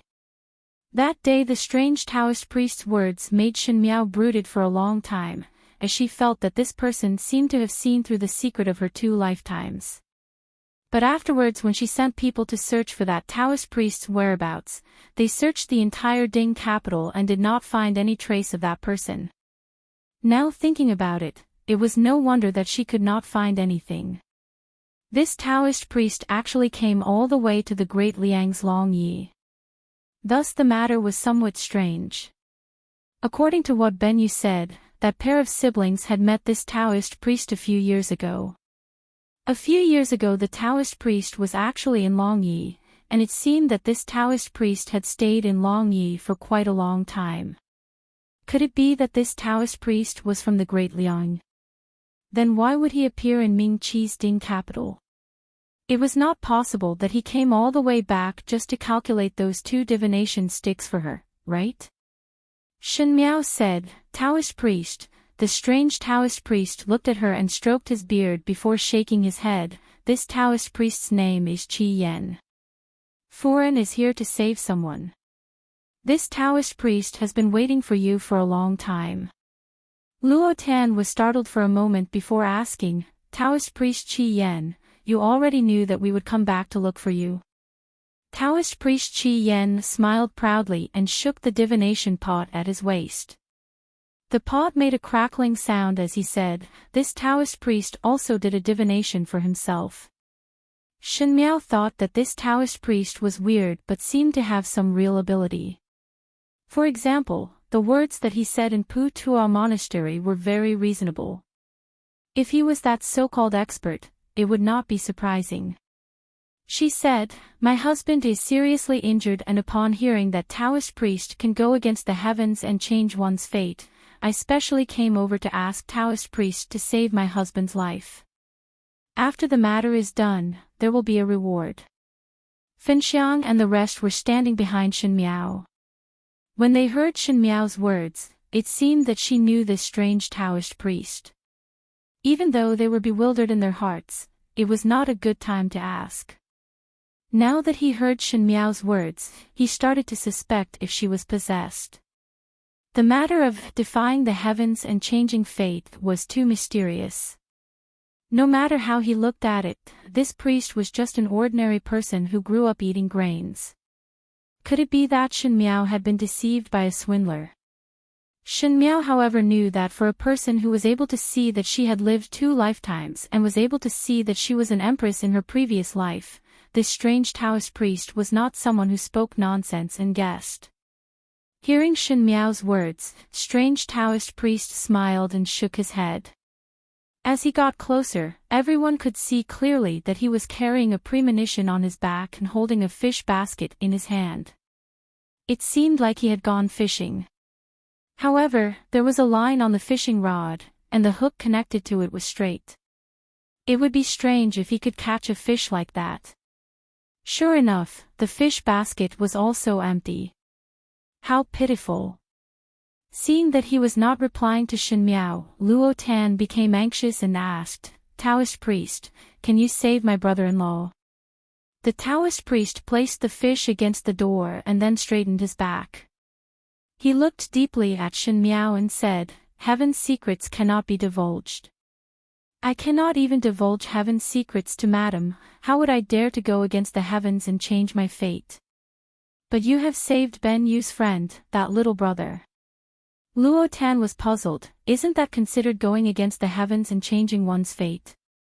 That is because my son is not fated to die. He was fated to meet me and I was fated to save his life. Qi Yan Taoist priest said. Finxiang, Ba Anise and the rest were stunned.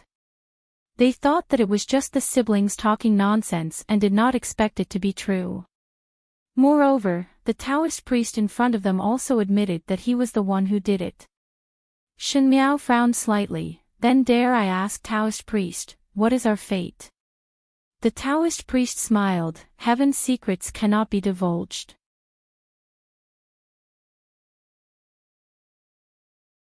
Chapter 939. To the left, heaven's secrets must not be revealed. To the right, heaven's secrets must not be revealed.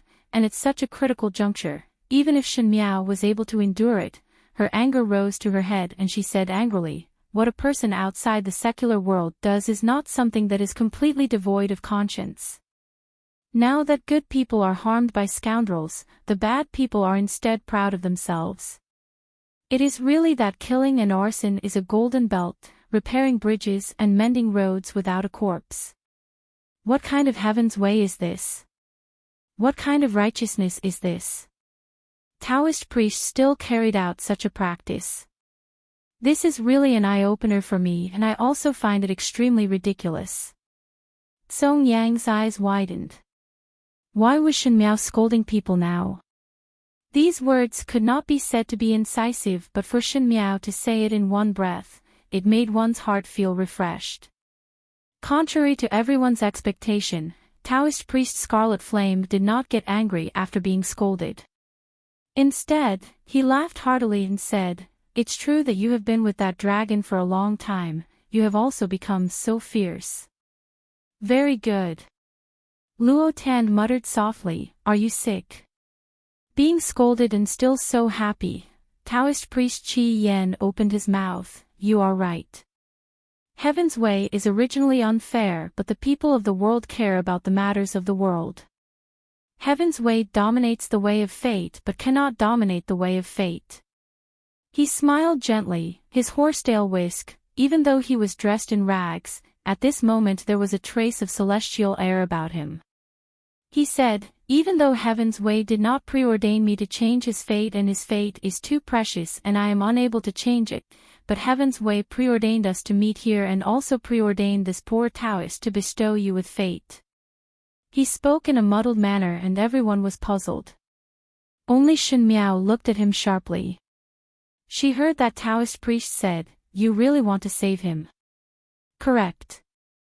The Taoist priest laughed again, "Since you want to save him, then follow me."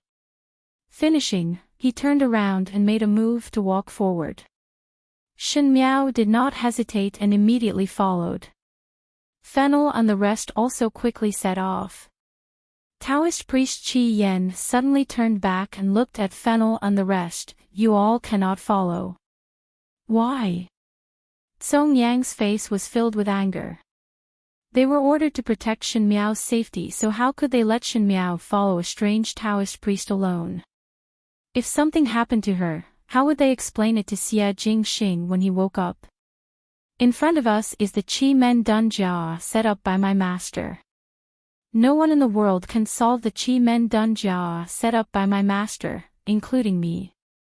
There was only one life gate on this journey, and the others were all death gates. This was meant for those who were skilled in martial arts. The higher one's martial arts, the faster one would die. This madam doesn't know any martial arts, so she can travel with me. As for the rest..." He shook his head, "Enter and die." "But why should we believe that you won't harm madam?" Fictional said, "If you don't let us follow, how do we know where you will take madam?"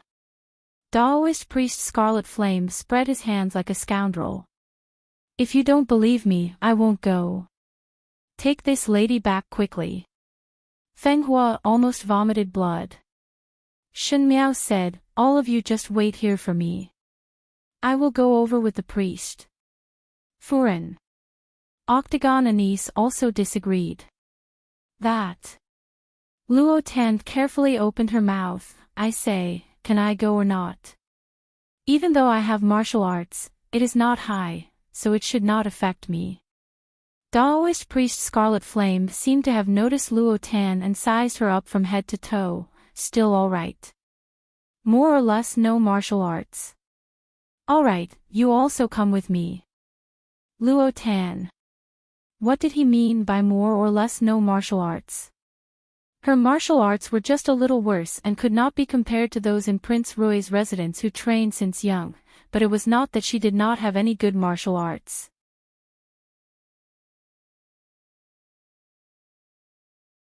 Chapter 940.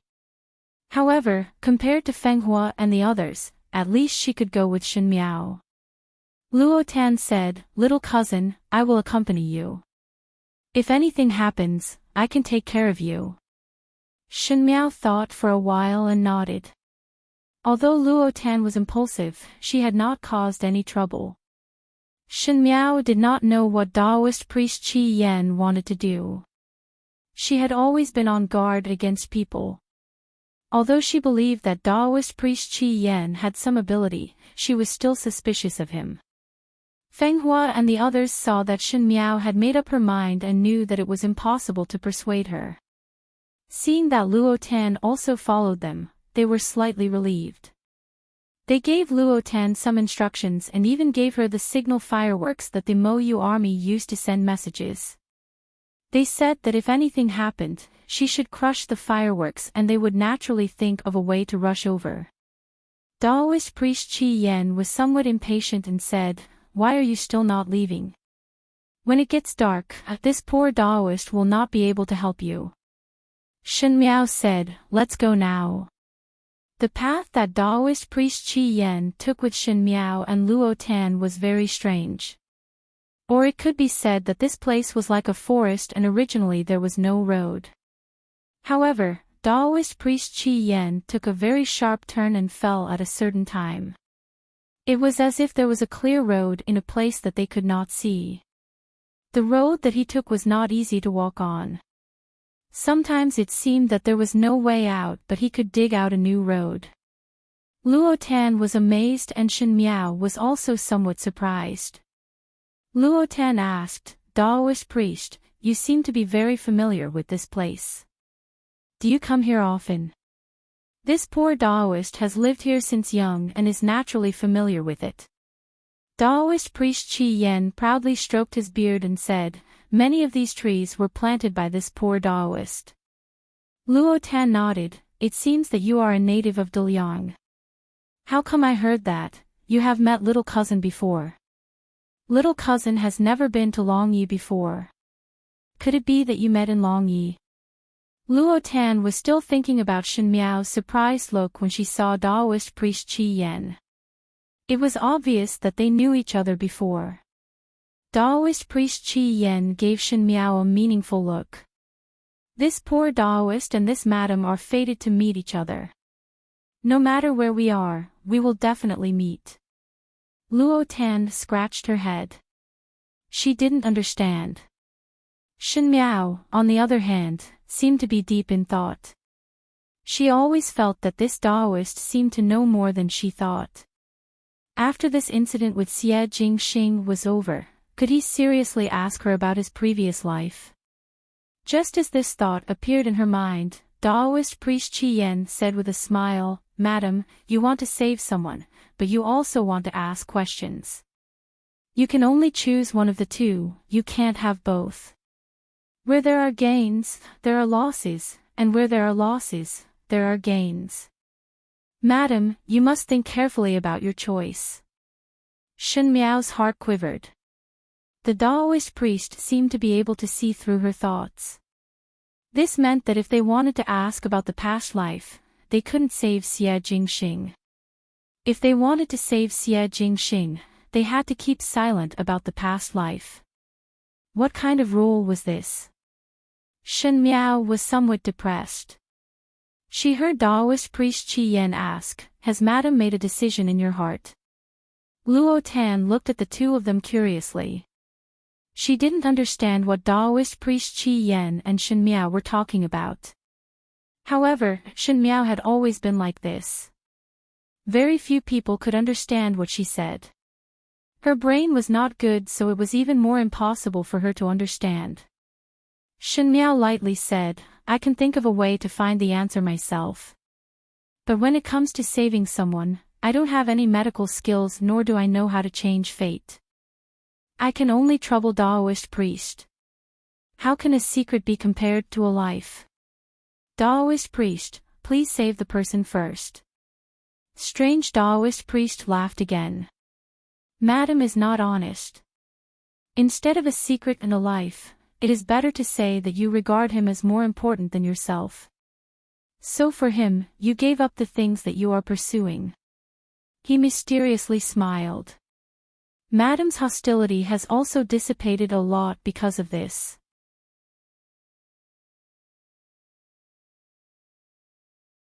Chapter 941. Shen Miao frowned slightly. That Daoist priest casually picked up a willow branch, and like a child, he hummed an unknown tune as he continued to walk forward while swaying back and forth. She had no choice but to follow. The priest walked for a long time and was afraid of delaying matters. Luo Tan did not dare to complain and Shen Miao did not say anything either.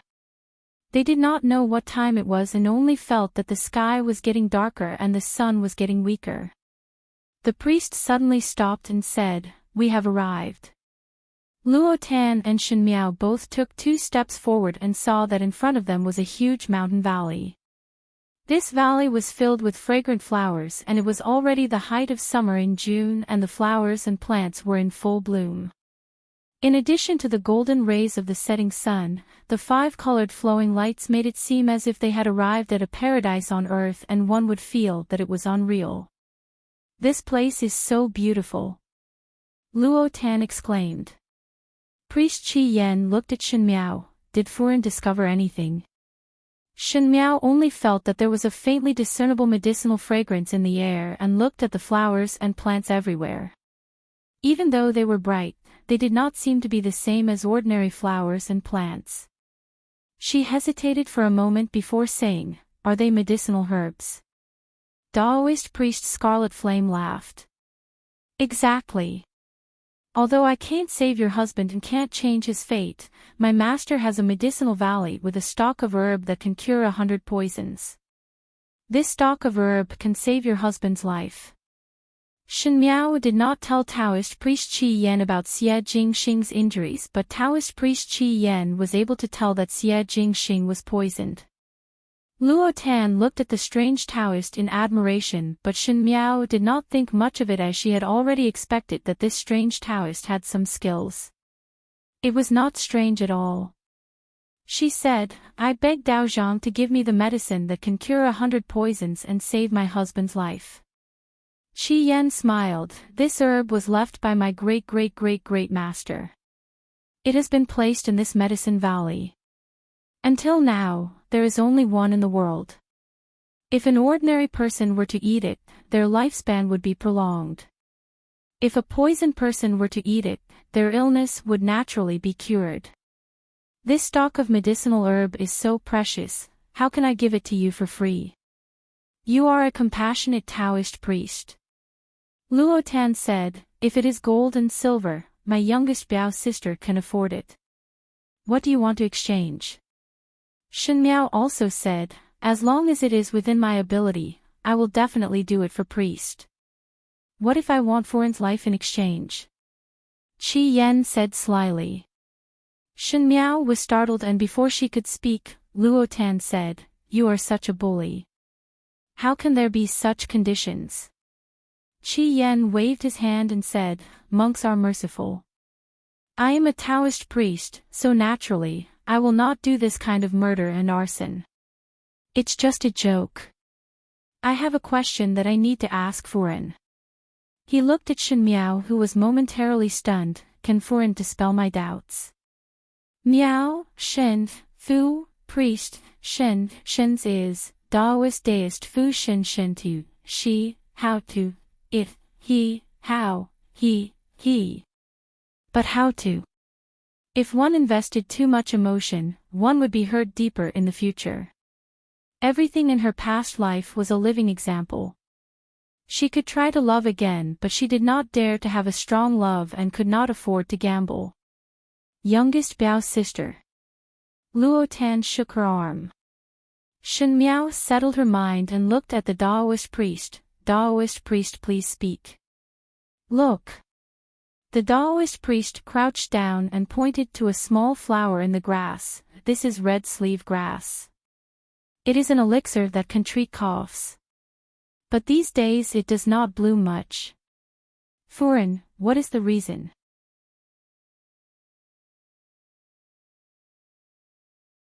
Chapter 942. What did this mean? Shen Miao was not a doctor and did not even know how to distinguish the medicinal herbs, so how could she see these problems? But she still squatted down and took a closer look. She saw that the flower bud was densely packed with black spots. Her heart moved and said, "Most likely there are insects." This priest also thinks so. Qi Yan had a distressed face. "But this red sleeve grass is the most delicate, and one cannot use medicine to expel insects, but it attracts insects the most. To get rid of these insects, one can only use one's hands to pull it out bit by bit, and one's actions must be gentle, otherwise the petals will be damaged." Luo Tan said, "So it is like this, but what does this have to do with us?" Priest Qi Yan stood up and saw Shen Miao also standing up before smiling, "But this priest is a male and one's actions are rough and usually not very careful. One fear that one would not be able to pick clearly and one would damage the petals if one is not careful. These are all rare elixirs and are very precious, so one would like to ask Furen to help me pick out the insects on them. Luo Tan's eyes widened. This priest let Shen Miao come over because he treated Shen Miao as a flower farmer. Shen Miao asked, after picking out all these insects, will this priest give me the herb that can cure hundreds of poisons? Qi Yan nodded his head. All right, I will do it. Shen Miao intended to immediately immerse herself in the task. Luo Tan did not speak anymore. It was not a loss to be a flower farmer for a while and earn a medicinal herb. But Qi Yan shook his head and led Shen Miao and Luo Tan a few steps forward. It is the red sleeve grass here. When the two of them saw it, they were somewhat stunned. It was a large field of medicinal herbs and it was almost as much as the farmland of a large family added together. Moreover, the medicinal herbs in the entire field were not neatly grown. Some red sleeve grass and some other grasses grew together and were incomparably dense. It would take a lot of effort to find those red sleeve grass, not to mention there were so many red sleeve grass. To pick out all the insects, one did not know how long it would take. Are you deliberately playing with us? Luo Tan suddenly jumped up and said angrily, these things, how can one person pick out all of them? Qi Yan just looked at Shen Miao with a smile, Furen also think that one person cannot pick out all of them and one cannot do it alone. Shen Miao only looked at him deeply and said, after finishing all these, will Taoist priest really give me the herbs? Cousin. Luo Tan panicked. He's obviously playing tricks on you. If he really wanted to save them, why would he suggest such an impossible task? How does he look like a compassionate person? Qi Yan said, little girl, you're wrong. There was no such thing as a free lunch in this world. In this world, there were gains and losses, and there were gains and losses. If you wanted something, you had to pay the corresponding price. If this madam wants my medicinal herbs, then she has to help me get rid of the insects on the other herbs. This is a very fair thing. Moreover, isn't it up to this madam to decide whether I can complete the task or not? He said, pick out the insects on the flower buds of the red sleeve grass, then fertilize the herbs on the mountain, and I will return the herbs to you. He raised his horsetail whisk again and said, you can't fool around. I will check the herbs at the end. If you are even half-hearted, then I won't give you the herbs. Also, he looked at Luo Tan again, this young lady cannot come and help. Furen, can you do it? I can do it and hope that Taoist priest will keep his promise. After saying this, Shen Miao jumped into the herb thicket, bent down, and began to seriously pick up the insects. A dignified Qin Wang Fei, who was a pampered and spoiled official's daughter, was actually a flower girl and an herb farmer for a mountain villager. Even those herb farmers would not do so much work, pick the insects and fertilize. Luo Tan really could not imagine Shen Miao's frail body carrying the fertilizer. She only felt that if Shen Xian and Shen Qiu in the Ding capital knew about it, they would definitely be furious.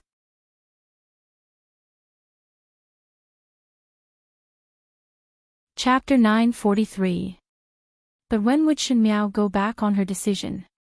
Luo Tan clenched her teeth and wanted to go over to help but was stopped by Shen Miao. Stop. If you do not wish for me to hate you, then do not come down. She spoke harshly but Luo Tan's eyes were red and her heart was flustered. If she knew that Shen Miao would be led by the nose, she would not have told Shen Miao about running to the moon. Now it was a sin to implicate Shen Miao to suffer and be cheated by others. She shouted, but this strange Taoist priest is clearly playing with you. Is it worth it? I did not do anything for him. Shen Miao did not even lift her head as she seriously took care of the flowers and plants. If there is a glimmer of possibility, then do it. She then said, if you are really thinking for me, then help me find one or make a lantern yourself. Later when the sky turns dark and one cannot see it, I will have a light. Luo Tan took a deep breath and in a blink of an eye, she saw Taoist priest Qi Yen smiling as he walked towards the other side with his horsetail whisk. She quickly followed and said, "Strange Taoist priest, listen to me first." Shen Miao was squatting in the flowering shrubs. She had not done such things for a long time and was not used to it. She did not feel that there was anything unbearable about picking insects and fertilizing for others. In this world, self-esteem and whatnot were not used at such times. When one should bend down, one should bend down. When one could not use schemes, one should obediently do manual labor and not do futile things. In her previous life, she had spent her entire life in the cold palace to finally understand this principle. If she had given up fighting with Mei Furan earlier and lowered her head, perhaps Mei Furan would not be so against Fu Ming and Wan Yu. Why would she let herself suffer a loss just because she wanted to be strong? Revenge? Unwillingness? These could be thought about later as the present was the most important. If Qi Yen was able to keep his promise, then it was worth it for her to suffer. To do some manual labor like a village woman in this wilderness was much more honorable than sitting on the Empress's throne in her previous life and being ridiculed by everyone. It was just that one did not know how long it would take to gather the red sleeve grass in this valley and there was no time to waste if one lied to her. Shen Miao could not help but smile bitterly. When Luo Tan brought the lantern over, the sky was already dark. In the valley at night, there was a cool breeze, bright stars, the moon and the chirping of cicadas, but Shen Miao was not in the mood to appreciate it. In the middle of the night, she carried a lantern and touched the herbs one by one. Carrying a heavy load, she staggered as she walked. There were mosquitoes and flies around her. Her delicate skin was bitten and swollen, and her hands were pricked. She did not rest for the whole night. Luo Tan burst into tears, but she couldn't help. She could only curse Qi Yen in her heart. Finally, it was the afternoon of the second day. Shen Miao wiped the perspiration off her forehead and placed the empty pole down for Qi Yen Taoist priest to take a look.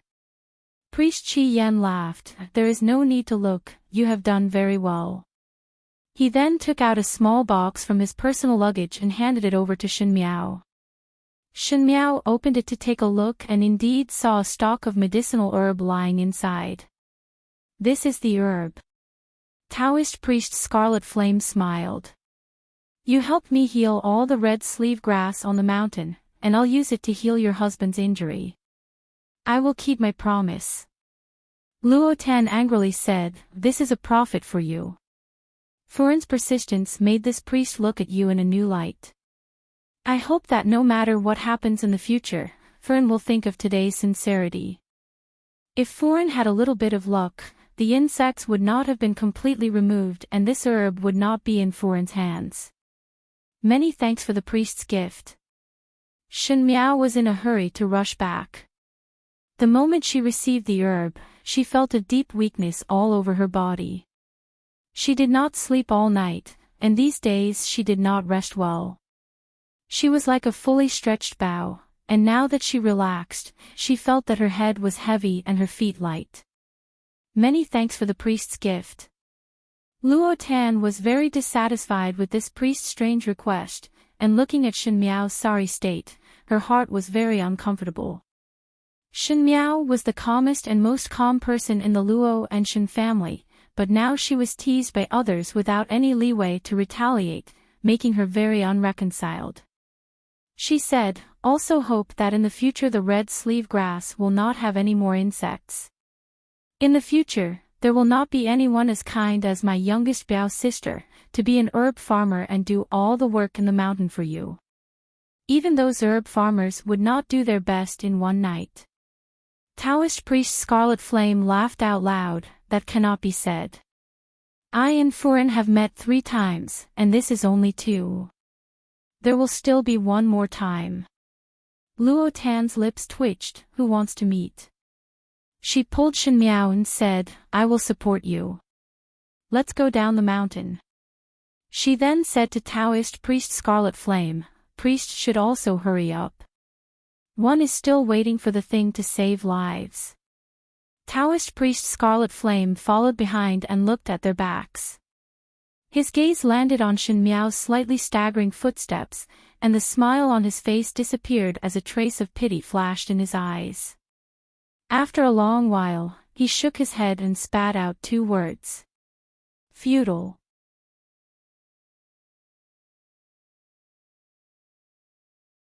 Chapter 944. Shen Miao and Luo Tan returned to the initial thatched hut. Fennel and Star Anise stood under a locust tree and looked into the distance while Tsong Yang and Nemo Qing sat under the tree hugging their swords with their brows furrowed tightly.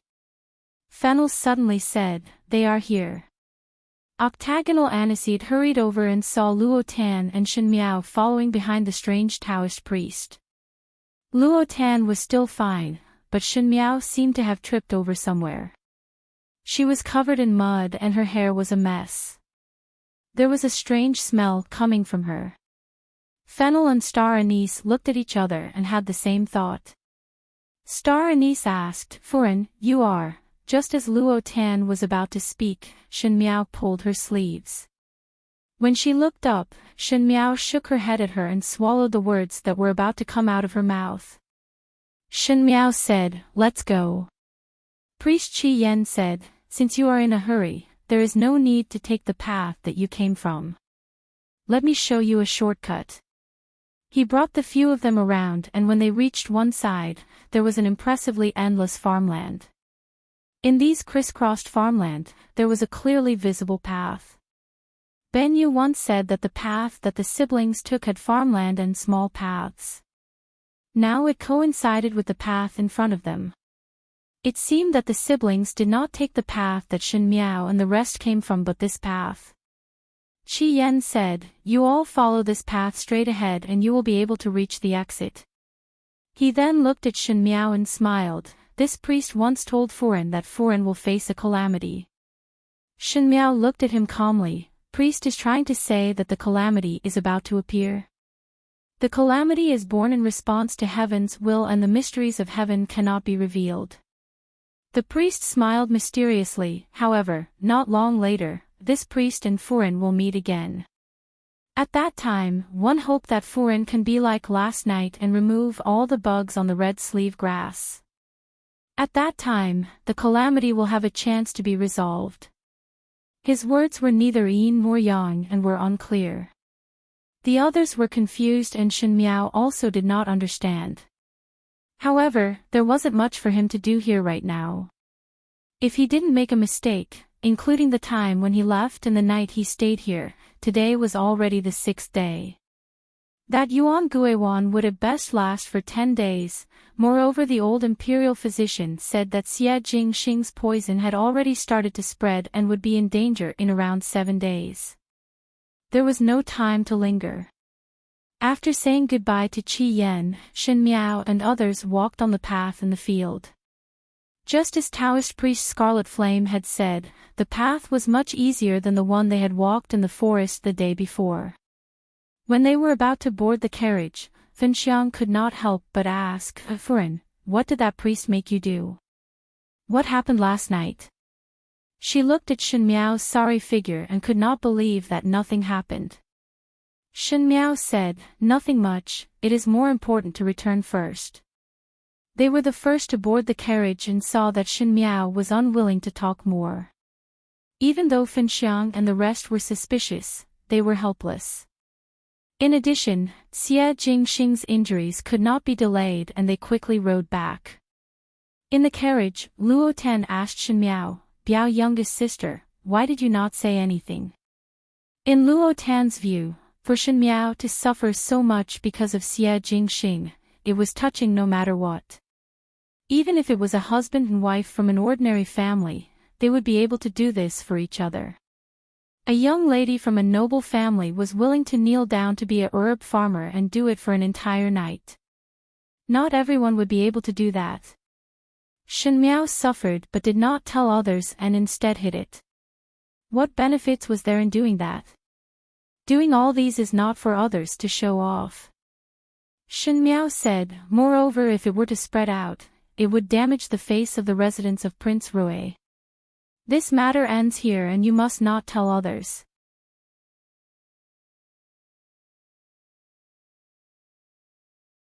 Chapter 945. Luo Tan asked, even Prince Rui cannot know.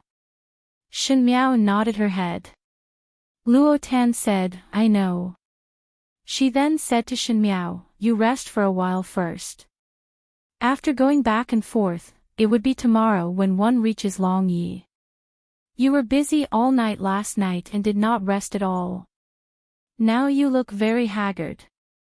Even if I help you to hide it, one would not be able to hide your appearance from others. Shen Miao nodded her head and closed her eyes as she leaned against the back of the carriage. After being busy all night yesterday, she was indeed sleepy and tired and was almost on the edge. There was no need to hold on and almost immediately fell asleep the moment she closed her eyes. She did not care about the jolting of the carriage. This night's sleep was very short and it seemed that she did not sleep for long before Shen Miao was shaken awake. When she opened her eyes, it was Octagon Anise looking at her. Foreign, young Lady Luo has returned to the residence. Luo Tan also woke up and both of them jumped off the carriage. It was actually the morning of the second day and the sun was already high up in the sky. Shen Miao rubbed her forehead and when she saw that there was no one guarding the doors of Prince Rui's residence, her heart turned cold. The residence of the prince of first rank had always been heavily guarded and the guards at the door were people from Mou's army. Normally they were very strict but now that there was no one around, could it be that something happened? Luo Tan also saw it and had a bad premonition in her heart but she was afraid of making Shen Miao sad so she did not dare to say a word. It was Mo Qing who said, Foreign, let's go in and take a look first. Song Yang and the rest were Xie Jingxing's subordinates and naturally had a worried expression.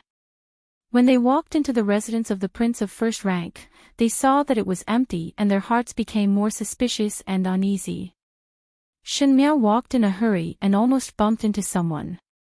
That person jumped in shock and turned back to look but Shen Miao was stunned. Foreign, you have returned. This person was Uncle Tang. Uncle Tang's clothes were in a sorry state and no longer had the usual astute look. Shen Miao quickly asked, what happened? Why is there no one in the residence? Foreign, why did you only return now? One do not know how the news of Master's life hanging by a thread was spread out. These days there were many people probing openly and secretly. The residents wanted to help to hide it and the people from the imperial court also came over. It is really a mess. Ji Furen came several times to inquire about your whereabouts and also the emperor. Luo Tan said, youngest Biao's sister is also busy helping brother-in-law to look for that expert. Speaking of which, we have already gotten, right? Uncle Tang slapped his head. I forgot to tell you a piece of good news. Master is awake. Shen Miao and Luo Tan were stunned at the same time before Shen Miao asked, awake? Yes. Uncle Tang said, Furen may not know, but the night Furen left, Zhuzi's wounds suddenly split open, the poison could not be stopped no matter what. The imperial physicians in the palace all said that the Yuan Gui Yuan pill could not save Zhuzi's life. Even young Master Gao couldn't do anything about it.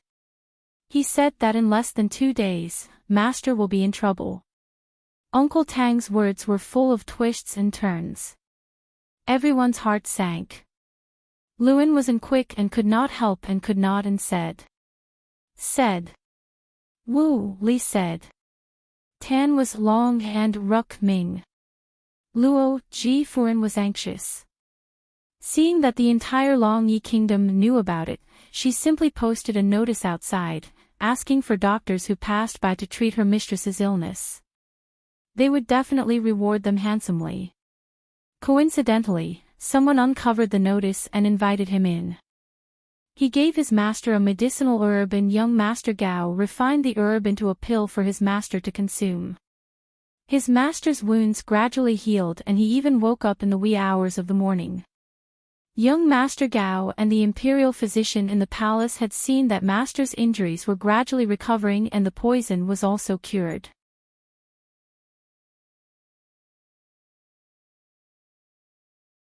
Chapter 946.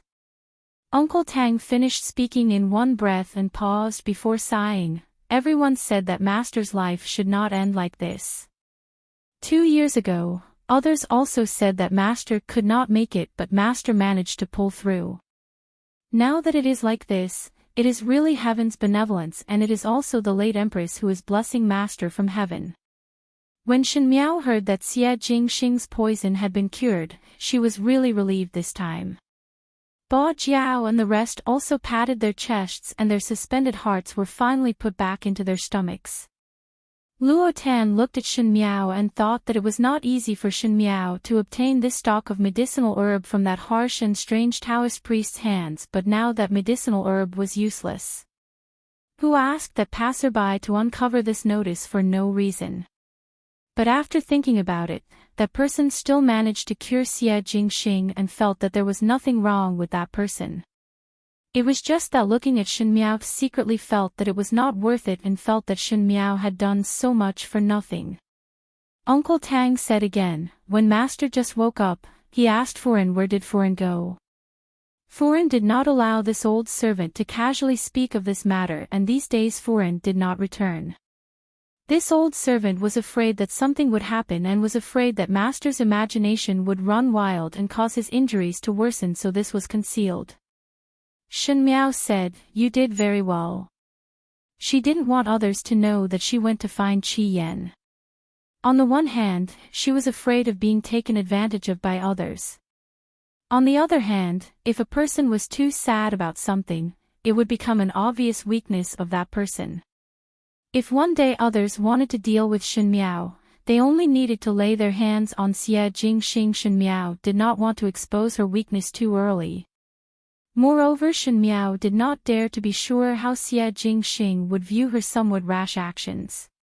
She only wanted to wait for a few days when Xie Jingxing's injuries were better before explaining everything to him. "I will go and see him first," Shen Miao said. "Furen." Uncle Tang stopped her and said, "Master had just taken the medicine that Gentleman Gao brewed and is resting now. It is not good for Furen to go." Shen Miao muttered to herself and looked at Uncle Tang. Why is there not even a guard at the residence's entrance, and why is it so chaotic? There do not seem to be many people. What is going on? Uncle Tang smiled in shame and said, "Too many things have happened these days." This old servant actually forgot to tell Madame about this matter. Even though the entire Long Yi knew that the Master had been saved and that the Master was safe and sound after walking through a life and death situation, Ji Furen and young Master Ji could not be at ease and had been staying in the Fu for the past few days. This old servant also concealed Madame's whereabouts from them, only saying that Madame went to find a doctor for help. As for the people who saved Master's life, it can be considered as Master's kindness. This old servant placed them in the residence. Today, Master woke up and Ji Furen and the others also went to see him. That benefactor is now sitting in the hall of the mansion. Mrs. Ji and young Master Ji are all in the hall, saying that they want to reward him well. However, my benefactor is not someone who covets power. Previously, I wanted to give them a huge sum of money, but they refused. Then what does he want? Luo Tan asked, "Didn't the results come out? If it is not to ask for something, why would he want to do it?" Uncle Tang looked at Luo Tan and smiled. This old servant's heart is also puzzled. Ji Furen had asked the benefactor and the benefactor said that he happened to pass by and coincidentally saw the results. He remembered that the benefactor's ancestors passed down a stock of spiritual herb that could cure 100 poisons. Thinking that this herb could save a life, he did not think much and came to our residence after the results came out. Luo Tan shrugged her shoulders, that is of noble character and unquestionable integrity. "I am not able to do that." One have to weigh the things passed down from the ancestors. To save strangers that one has never met before. It really requires boldness. Uncle Tang also smiled, it is indeed so. Then he looked at Shen Miao and said, Ji Furen is also having a headache because of this matter and this old servant could not make a decision. But since Furen is back, it is good. Furen, come take a look and see what to give them.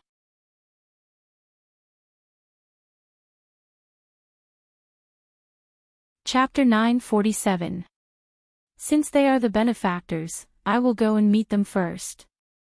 Shen Miao's eyes drooped down. Are they in the main hall now? Exactly. Uncle Tang said, this old servant is about to head over. Just nice, Furen can also head over. Shen Miao nodded her head and Luo Tan quickly followed. Along the way, Uncle Tang seemed to have suddenly thought of something and said, speaking of which, those two benefactors seem to have just arrived in Longyi and are not familiar with Longyi. They said that they are here to look for relatives. Ji Furen thought that in a few days' time, we will help the two of them out and our prince of first-rank residence can also contribute. It would be good if we could post some notices outside. Two benefactors? Shen Miao asked, why are there two? That is a pair of siblings. Uncle Tang smiled, their age is about the same as Furen's and they are also very outstanding. Ji Furen is warm-hearted and wanted to introduce some talented youths and young ladies to that pair of siblings. They look very sensible and after coming to our residence for a few days, they are getting along well with the servants in the residence. The servants in the residence of Prince Rui were all trained by Xie Jingxing from the MOU army and even if they were not from the MOU army, they were all people with firm minds. Shen Miao had been in the residence of Prince Rui for the past few days and saw that these people had their own rules and regulations.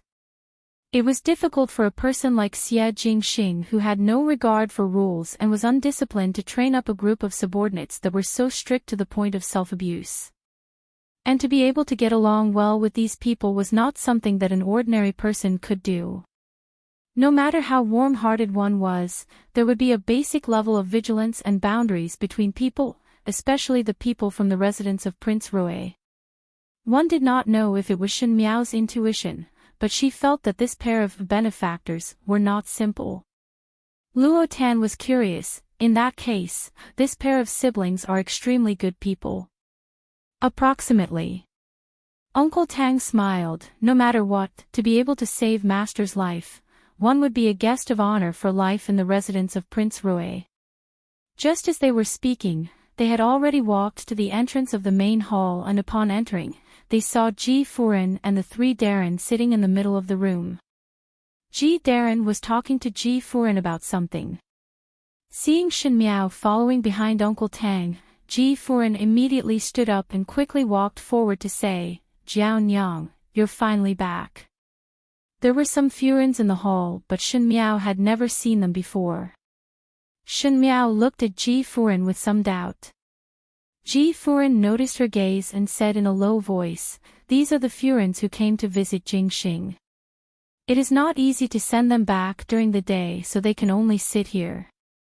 Shen Miao understood that Xie Jingxing's position in Longyi was really delicate and his life and death was related to the life and death of many people in the imperial court. And to see if he was really dead, those court officials could not come forward and let their Furen come to see him in the name of comforting Ji Furen. Comforting was in name but seeing Xie Jingxing's injuries was real. Xie Jingxing woke up this morning and most likely these Furens specially rushed over to see if it was real or fake. Madam Ji said, where have you been these past few days? Housekeeper Tang said that you went to find a doctor, but he couldn't find you. I almost couldn't even deal with this group of people. You are finally back. At the end of the words, there was a little complaint, Jingxing is still not awake. I know that you are anxious so you went to find a doctor but no matter what, you should accompany your husband's side. When he woke up this morning, he was disappointed not to see you. Now your identity is not an official's young lady but the Wang Fei of the residence of Prince Rui. One must think of the cause and effect before doing things as there are many eyes watching. Even though the words were not pleasant to hear, Shen Miao knew that Ji Furen was thinking for her. Moreover, it was reasonable that Ji Furen's blood relation was Xie Jingxing and not her, Shen Miao. Before the reason was explained, her action of leaving without saying goodbye was indeed overboard and unreasonable. Thus Shen Miao did not feel wronged by Ji Furen's words of criticism.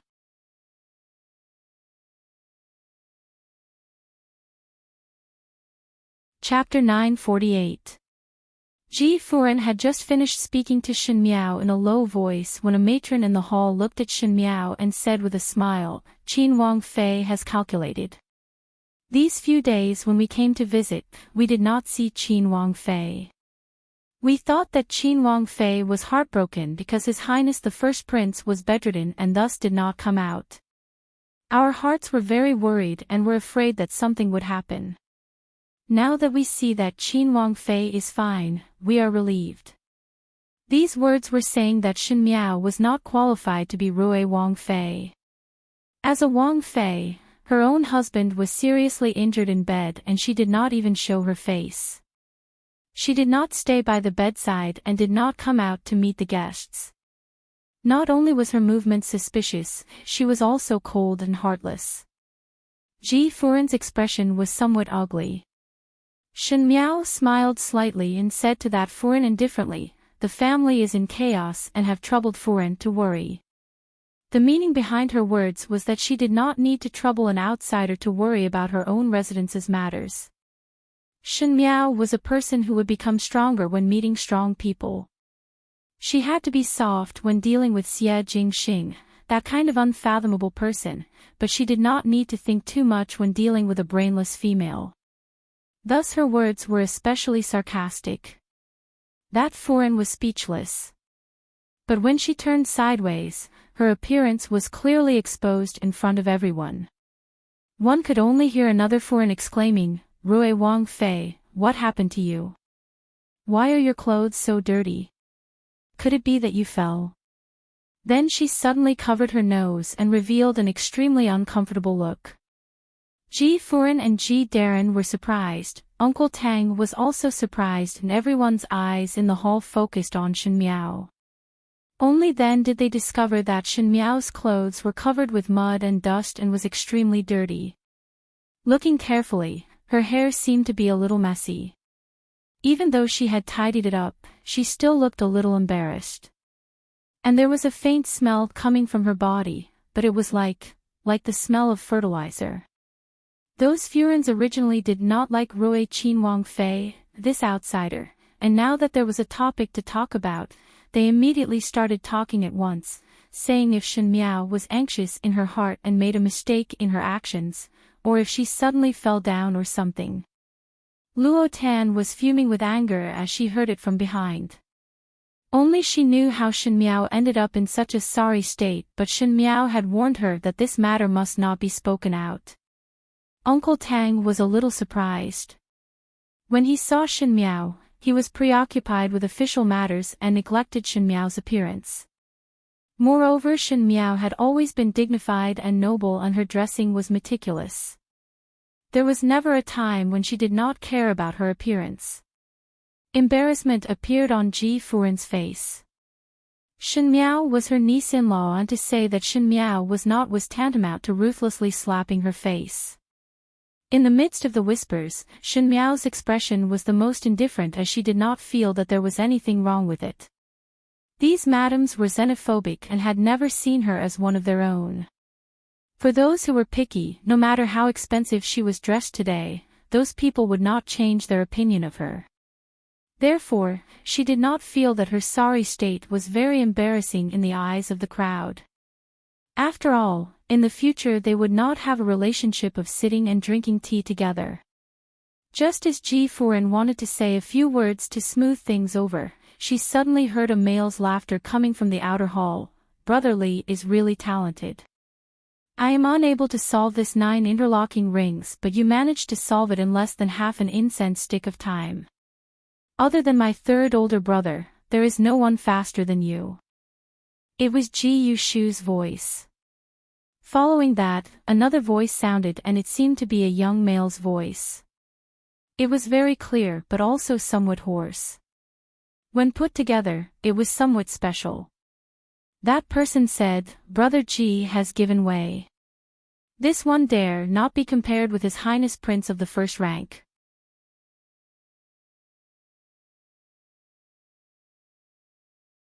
Chapter 949. Shen Miao's heart moved and involuntarily, her heart suddenly tightened into a bowl. That clear and hoarse voice was very familiar but she could not remember who it was, but her soul trembled at this moment. She lowered her head to look at her own hands. The sleeves were very long and only the fingertips were exposed, but those white and tender fingertips that had a few bloodstains because of last night's busy work were trembling violently at this moment. In the next moment, Ji Yushu's voice sounded, do not say it like this. When my third older brother wakes up, he will definitely want the both of you to compete. Third older brother likes intelligent people the most, and if you go, third older brother will definitely appreciate it. The curtain of the main hall was lifted and two people walked out. Ji Yushu was at the front, and when he suddenly saw Shen Miao, he was surprised for a moment before disregarding the presence of all the Furens and walked over in 3 steps, sister-in-law. He then said softly, you have returned. These days you were not around, and even when I asked Tai Yi, he was not willing to tell me. Where did you go? Shen Miao did not answer his words and her eyes stared fixedly at the person who was following closely behind Ji Yushu. It was a young male who looked to be in his early 20s. His facial features were very plain, so plain that one would not be able to see any special features, but inexplicably attracted one's gaze. This was because his entire body exuded the aura of an intelligent person. He was wearing a rosin-colored robe and green cloth boots. His pair of eyes were like the summer sun, warm and slightly tipsy but with a faint fanaticism. Shen Miao's body tilted and almost fell down. Luo Tan's eyes and hands were quick to support her waist from behind, as she thought that she was too tired the night before and could not hold on any longer. Ji Furen saw her looking at that young man and said, this is one of the benefactors who saved Jingxing. Gentlemanly, the young man bowed to Shen Miao and smiled. This one is Li Ku. Shen Miao shouted thousands of times in her heart. She would never forget this name and would never forget this pair of seemingly warm and innocent eyes. In just a few years, he had grown to become Fu Xiu Yi's left and right arm, and was able to stand up to Pei Lang as an equal, this Mei Furen's biological brother, Li Ku. She had never thought that after such a long life, she would be able to see the man in front of her again in this life. But in this strange country, in her mansion, in front of a room full of people, Li Ku had appeared so openly in front of her. Her face suddenly turned pale. On one hand, she rationally reminded herself that she couldn't do anything strange in front of these madams. On the other hand, she stared fiercely at Li Ku. She couldn't wait to rush up and tear this person into pieces, drink his blood and eat his flesh. Mei Furen and her brothers. The reason why she ended up in such a tragic state in her previous life was because of this pair of siblings. Mei Furen won Fu Xiu Yi's heart and Li Ku's fowls and dogs rose to heaven. Li Ku was always at Fu Xiu Yi's beck and call while Mei Furen leaned against a big tree to enjoy the shade and was even more favored. Both siblings relied on each other and were promoted. Mei Furen thought of ways to marry out Wan Yu and Li Ku thought of ways to depose the crown prince. Mei Furen caused the first household of the Shen family to be exterminated, and Li Ku had a deep friendship with the second and third household Shen Gui and Shen Wan. This bad karma was something that could not be escaped in this lifetime. But Shen Miao did not think that it would be him who was Xie Jingxing's benefactor. She suddenly remembered what Uncle Tang said, that is a pair of siblings. Shen Miao's fierce gaze made Ji Furen stunned for a moment. She asked, Jiao Nyang, isn't there 2 benefactors? Shen Miao smiled gently and slowly moved her gaze away. In her tone of voice, there was a treachery that even she herself did not notice. Where is the other one?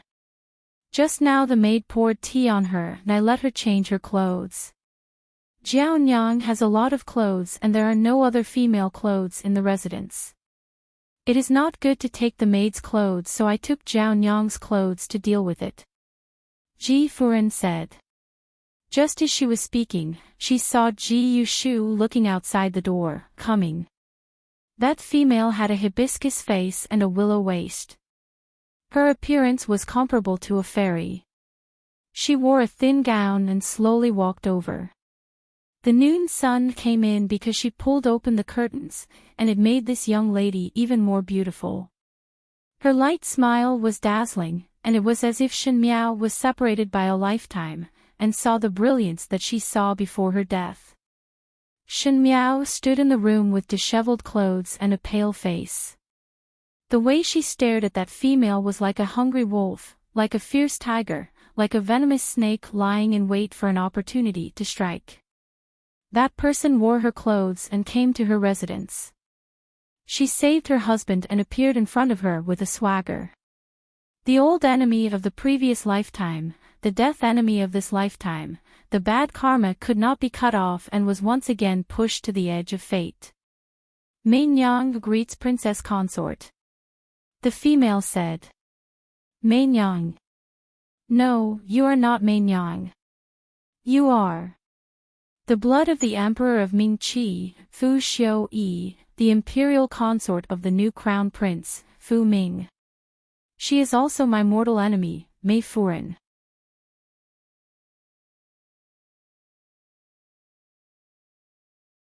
Chapter 950. Ji Furen smiled. This young lady is the one who took out the medicinal herb, young lady Li Mei. Shen Miao stared at her. The reason why Mei Furen was able to be favored in the inner palace for so many years was because Fu Xing was able to stand firmly as the new crown prince. 3 palaces, 6 courtyards and 72 concubines, which one of them was easy to deal with? Fu Xiu-yi favored her alone, so she was not someone that an ordinary female could deal with. Those who were more beautiful than her were not as smart as her, and those who were smarter than her were not as beautiful as her. When it was time to advance, she would advance, and when it was time to retreat. She was obviously scheming, but she always gave others a feeling that she acted according to her nature. Arrogant but also guarded her own sense of propriety. She had beauty but knew when she was in her most beautiful posture. The concubines in the inner palace once discussed behind her back that if she wanted to, there was no man in this world that would not submit to her skirt. Just like at this moment, she came in wearing Shen Miao's clothes. Even if it was a dignified and somewhat conservative dress, it was worn by her in a lively manner and naturally made Shen Miao look even more wretched. Mei Furen had a pair of extremely charming eyes, like a cat that woke up in the afternoon with a careless laziness. Shen Miao's gaze on her was too strange that she could not help but look at Shen Miao. She was rather surprised, but it was just right at a point where it would not be rude. Her surprise was caught by Ji Furen and Ji Yushu, who were closest to her. Both of them looked at Shen Miao at the same time and were startled when they saw Shen Miao's eyes. But in the next second, Shen Miao lowered her head, and when she raised her head again, it changed into a smiling expression, as if those were all an illusion. It is a neat person, Shen Miao said softly. Uncle Tang could not help but frown. Shen Miao's words were like those in the palace. No, those main wives in the residence were picky and contemptuous towards their newly married concubines. But Shen Miao was not an unreasonable person. She did not even put Lu Wanner's matter in her heart, so how would she be sensitive to be jealous of a person that she had just met for the first time? Luo Tan sighed in her heart. Previously, Uncle Tang had said that the pair of siblings were also very outstanding. When she saw Li Ku, she didn't think much of it and felt that he was at most passable. Only when she saw Li Mei did she know what it felt like to be outstanding. Luo Tan had always felt that among all the females she knew, the most unique was Shen Miao. Putting aside her looks, Shen Miao had a dignified and imposing air in her bones, which was a beauty that any female would envy. This Li Mei, however, had a completely different feeling. If one were to say that Shen Miao was a blooming peony, the king of the flowers, then this female would be a poppy. She had a strong temptation, charm, beauty, and there was a trace of unexplainable evil beauty. Shen Miao said, "Is young Lady Li from the Great Liang?" "Exactly." Li Mei looked at Shen Miao in surprise and smiled, just arrived at Longyi. "Miss Li and brother Li are from Qinzhou." Madame Ji laughed. "As soon as I arrived at Longye, I exposed the notice at the city gates and saved Jing Xing's life." "Just arrived and you exposed the notice?" Shen Miao looked at Li Mei with a smile that was not a smile. "This should be saying that your highness is lucky? Or is it that young Lady Li is lucky?" This time everyone in the room could hear the hostility in Shen Miao's voice. Li Mei was also startled. Li Ke took a step forward and smiled as he bowed to Shen Miao. "Since His Highness the Prince of First Rank is fine, this one and older sister will leave first.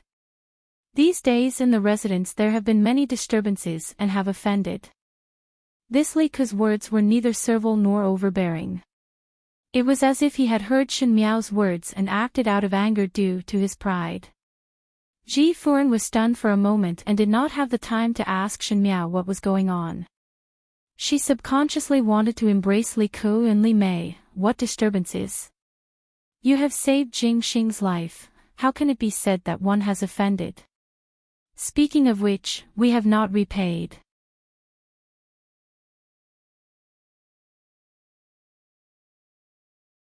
Chapter 951.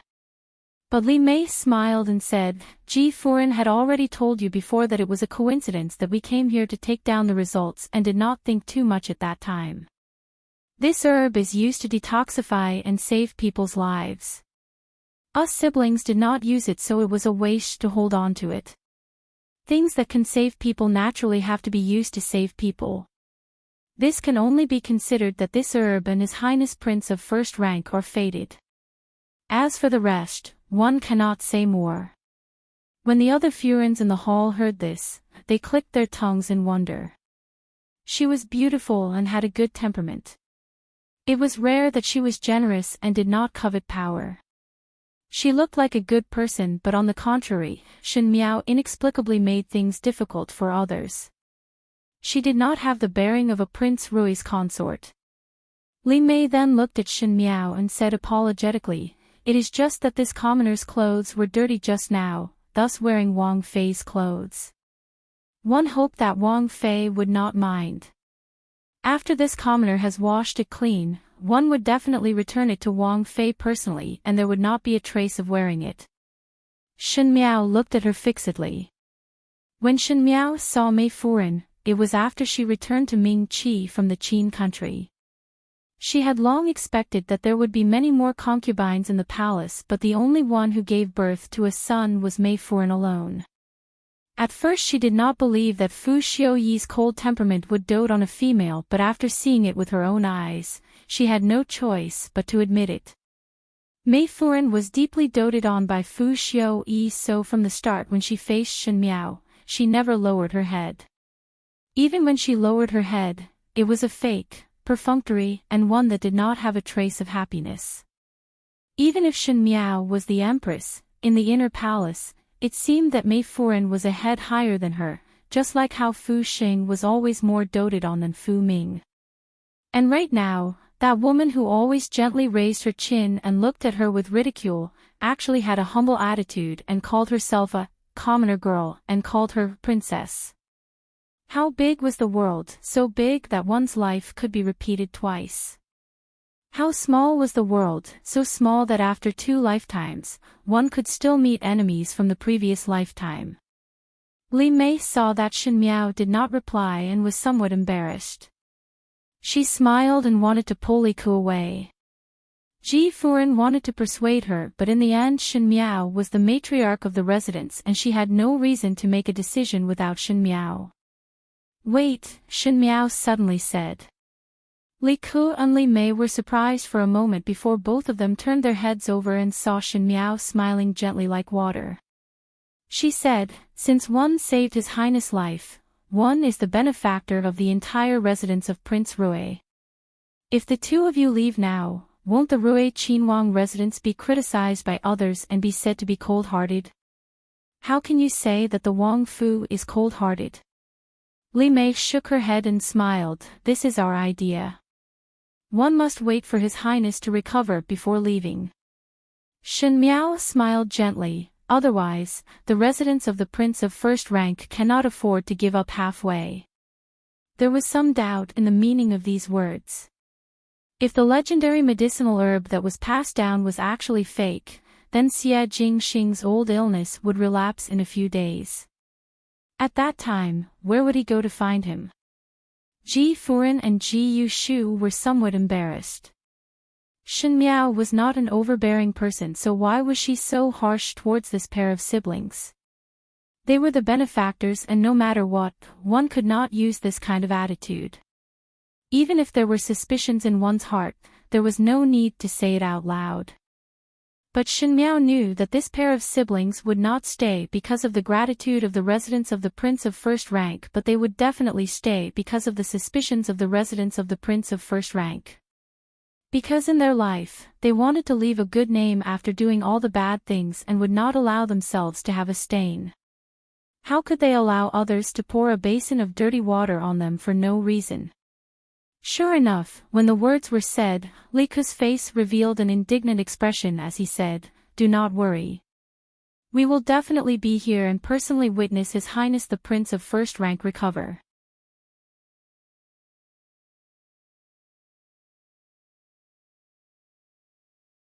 Chapter 952. Shen Miao smiled gently. "That is good. The residence of the Prince of First Rank owes you such a favor. If one do not stay, how can we repay?" One moment she was suspicious and the next moment she was talking about repayment. This kind of ambiguous attitude made one somewhat unable to make heads or tails of it. Li Mei looked at her thoughtfully and Shen Miao noticed her gaze and smiled again. "I still have some matters and will not accompany everyone here." She then said to Ji Furen, "Emu, help me to look for and bring along all the Furens." Just as he was about to leave, he suddenly thought of something and stopped in front of Li Mei. He said with a smile, "I also think that this dress suits you very well, as if it was made for you. Since it fits you, there is no need to take it off and return it to me. Just take it as a gift from me." Shen Miao said to gift clothes, but it did not seem to be gifting clothes. It was as if she was bestowing something. Even though Uncle Tang was usually slick, he was somewhat confused by Shen Miao's inexplicable actions. It was only after Shen Miao left that he looked at Luo Tan. Luo Tan stuck out her tongue. "Do not ask me. I also do not know." She then turned around and left. Ji Furen looked at Li Mei and Li Ku with some shame. These days the princess has been worrying about Prince of First Rank's illness and most likely is somewhat sensitive. One hoped that both of you can be more understanding. One can naturally understand the heart of a fist. Li Mei smiled. "Then let us go inside first to talk." Ji Furen smiled. Ji Yushu also looked at Li Ku and hesitated for a moment before saying, "Older brotherly, please." Shen Miao returned to the room and when Jingzhe and Gu Yu saw her return, they first went up in surprise. "Furen, you have finally returned. These days these servants have been anxious and feared that something bad happened to you." When they saw Shen Miao in a sorry state, both of them were stunned at the same time. Jingzhe asked, "Furen, what is going on? Did you suffer from any grievances?" Shen Miao's clothes were dirty and messy and her expression was strangely ugly. Upon closer inspection, there seemed to be a sense of loss, as if she had suffered a huge blow. It was still Gu Yu who was quick-witted and said, "Furen, this servant will first prepare some water for you. You should first wash up and then drink a bowl of hot porridge. Left and right highness are fine and after you have a good rest, it is not too late to slowly think about things. She then pulled Jingzhi to prepare some hot water for Shen Miao. After the hot water was prepared, Shen Miao sent the two away and sat in the wooden bucket. And the water was just warm, but at this moment Shen Miao felt that it was as cold as ice. Why would Mei Furan appear in the Great Liang? How did she become Xie Jingxing's savior by a freak combination of factors? She had endured untold hardships to not kill Mei Furan the moment she saw her. It was also because this was the residence of Prince Rui and she was unable to explain her actions. But no matter how, no, and, her, she, her. Shen, in. She, I, and I,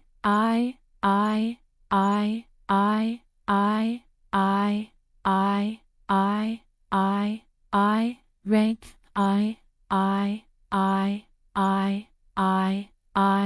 you, Shen, you, and.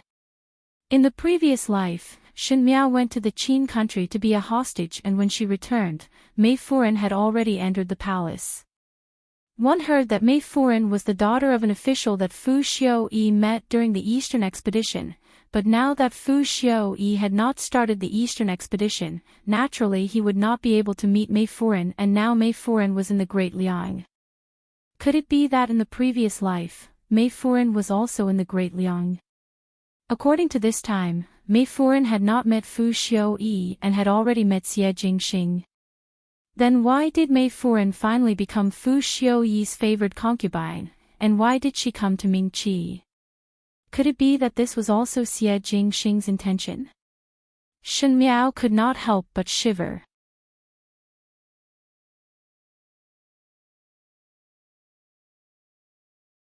Chapter 953. In her previous life, she and Xie Jingxing did not meet and did not follow Xie Jingxing to Longyi. Xie Jingxing also did not come to the Ming Qi's tribute banquet. Shen Miao was Fu Xiuyi's wife and Xie Jingxing was unconscious in Longyi like now. Mei Furan and her siblings who were passing by saved him, so they should not have a hostile relationship. If Mei Furan was originally a Great Liang person, but at the end became the favored concubine of the Ming Qi emperor, could it be that she was also a spy?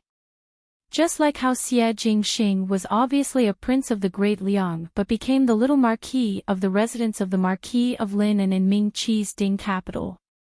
Could it be that Mei Furan was a spy sent by the Great Liang? But in this case, Mei Furan did not need to give birth to Fu Xing for Fu Xiu-yi and finally made Fu Xing the crown prince.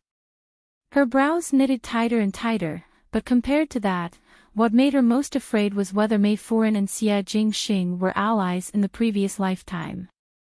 If in the previous lifetime Mei Furan was the person that the Great Liang's imperial family sent to Ming Qi, no matter what, Shen Miao's ending was inextricably linked to the Great Liang's imperial family. Fu Ming and Wan Yu that could never be redeemed, then how would she and Xie Jingxing deal with each other? As she was lost in her thoughts, Shen Miao did not even know when the water in the wooden bucket turned cold.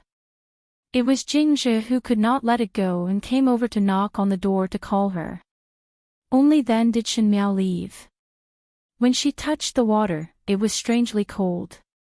She wiped herself clean, put on her clothes and went out.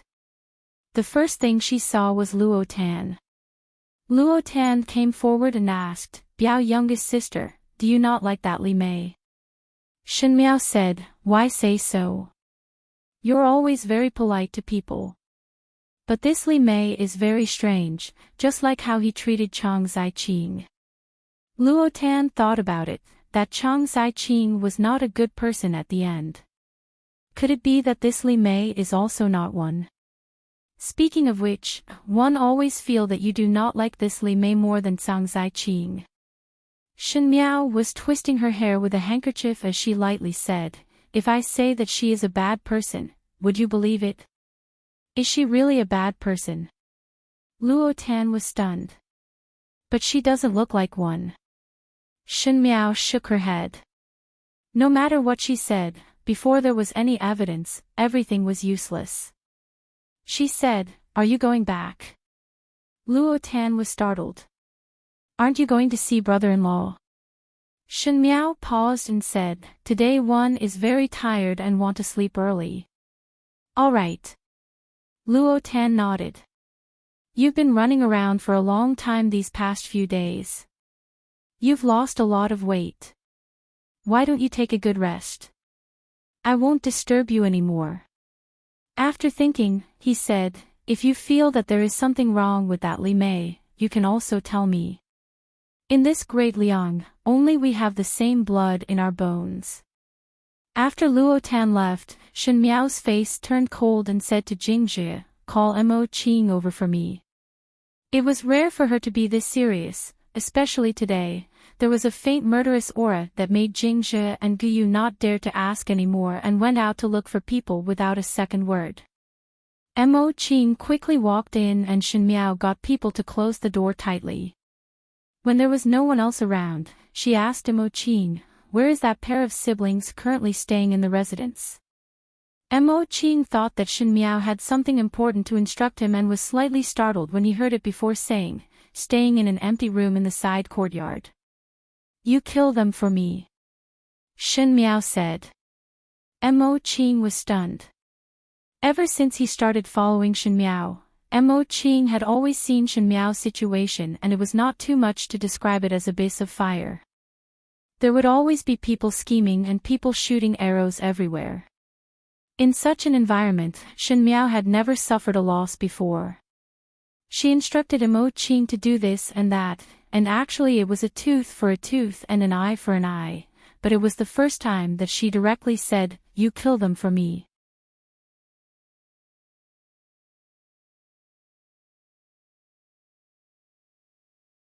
Chapter 954. Mo Qing looked at Shen Miao and hesitated for a while before asking, "Foreign, they have a feud with me, a blood feud that is absolutely irreconcilable. If we don't get rid of these two, there will be endless troubles in the future." "Kill them for me," she said. Before Mo Qing could answer, a voice was heard from outside the window, "This is not a good plan." Both of them looked back and saw that Jingzhi had left in a hurry and did not even close the window. Coincidentally, it was dark in the evening and one did not know when there was someone in front of the window, but it was Pei Lang. Shen Miao gestured for him to come in. Pei Lang walked in and glanced at Mo Qing before shaking his head at Shen Miao. "Rashly killing is not a good strategy." Shen Miao coldly stared at him. Mei Furen's appearance made her recall the dark days in the past and she did not have a good expression towards Pei Lang. Pei Lang rubbed his nose in confusion. He coughed twice and said, "That pair of siblings are currently living in the Prince's Fu. If you kill them now, the Prince's Fu will not be able to escape responsibility. Such a large prince's residence with countless guards couldn't even protect the lives of a pair of brother and sister. Do you think others would believe it? They will only say that it was done by someone from the prince's residence. Secondly, what you did outside today was too much. You probably don't know, but there are rumors outside that you are jealous of Li Mei's beauty and deliberately made things difficult for her. Previously, I didn't know why you were like this, but now that I heard that you have a grudge against them, I understand. Since you have enmity with them, you shouldn't show it. Once you show it and let others see it, if something happens to the siblings, the first person to be suspected will be you. Third, you found Mo Qing to kill for you. This shows that you do not trust others, including Prince Rui's subordinates. But was Mo Qing really a match for the other guards in the residence? Even if Mo Qing's martial arts skills were higher, it would be difficult for two fists to fight against four hands. Normally when one was caught, Prince Rui would definitely ask you the reason. You let Mo Qing take action but did not tell Prince Rui, so there must be a reason that could not be told to others. If you're discovered, you won't be able to keep your secret. Therefore, this plan is not a good one, Pei Lang said in one breath. Shen Miao stared at him for a while and suddenly laughed. "Mr. Pei, are you always so rational? Without waiting for Pei Lang to speak, he laughed coldly, that's true. If you aren't rational and aloof, how can you be above others? Pei Lang did not understand her words and only heard Shen Miao speaking again, what you said is right. It is indeed so. I cannot rashly kill people in the residence of a prince of Qin. Moreover, to let them die so easily, it would be too easy for these two people. Mo Qing did not speak, so Shen Miao said to him, you go out and help me to investigate clearly first. I want to know clearly the background of this pair of siblings, no matter big or small. Mo Qing complied and left. Shen Miao took a deep breath. The enemy was right in front of her, but she could not make a move now. This kind of heart-wrenching feeling was really uncomfortable, and it almost made her want to vent her anger on others. Mo Qing complied and went out. Pei Lang looked at Shen Miao and thought for a while before asking, you have deep resentment towards this pair of siblings. Shen Miao sneered, why do you say such words? One have never seen that you want to take someone's life the moment you come. He looked at Shen Miao with some probing, this shows that you have fear and guard against them in your heart. This pair of siblings are very powerful. Shen Miao's heart jumped as she looked at Pei Lang in front of her. Anger rose in her heart and she asked, Teacher Pei is always able to understand the thoughts of others. Then do you know what kind of deep enmity I have with them? Are you willing to tell me?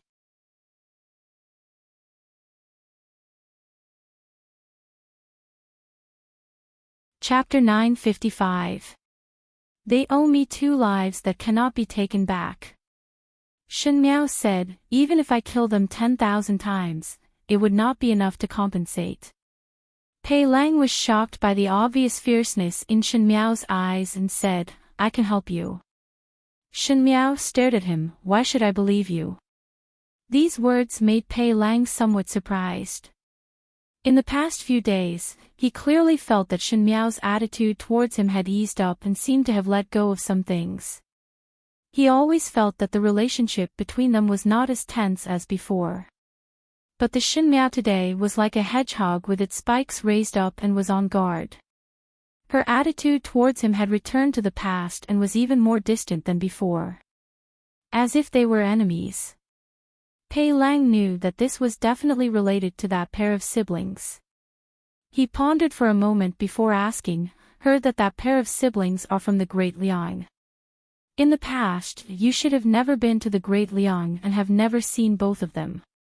How could there be such a deep enmity with them? Teacher Pei. Shen Miao interrupted his words, I have already said everything that I can tell you. You are also very clear about my attitude towards this pair of siblings. I do not expect that Teacher Pei would be able to help me strategize, but would request Teacher Pei not to interfere and not to tell this matter to others. In Pei Lang's heart, there was suddenly a kind of unbearable anger. He also had a body of pride and was willing to lead a carefree life, but was persuaded by Shen Miao using Luing to enter the imperial court and became Fu Xiuyi's people, and then inexplicably became a spy and left for a foreign country. And when his sincerity was treated as speculation with ill intentions, he also had the impulse to turn around and leave. But when he saw Shen Miao's cold eyes, he felt that he could not get angry. It was as if when he saw her, he would have an inexplicable guilt attack him. He hesitated for a moment before saying, You do not trust me. Shen Miao coldly said, I do not trust anyone. Pei Lang left and Shen Miao sat back at the table. It was as if she had used up all the strength in her body and felt very weak. Li Mei and Li Ku were living in the residence of Prince Rui with such an identity, and one could not kill them but could only trap them in this residence of the prince of first rank. This great enmity must be avenged, otherwise she was not fit to be the mother of 2 children. Just as she was thinking, Jingzhe pushed the door and walked in and said to Shen Miao, Furen, His Highness just woke up and wants to see Furen. Shen Miao was surprised for a moment and her face revealed a complicated expression. After a moment she said, I know. The great Liang's imperial family, Xie Jingxing, Mei Furan siblings, all of these possible relationships were all guessed by Shen Miao, and the more she thought about it, the more terrifying it was. If those frightening conjectures were true, Shen Miao did not know how she should react. Mei Furan's appearance disrupted her plans and mood, and she even found it hard to face Xie Jingxing. She was afraid that others would see the hatred in her heart, and was also afraid that Xie Jingxing would confirm the terrifying guess in her heart. The bedroom was filled with a strong medicinal fragrance, and the servants coming and going were all busy with their own things. Now that Xie Jingxing was awake, there were many things that were worth thinking about, and his condition needed to be taken care of. Gao Yang was carrying his medicine box as he walked out and was surprised for a moment when he saw Shen Miao. He just woke up once in the morning and asked about you.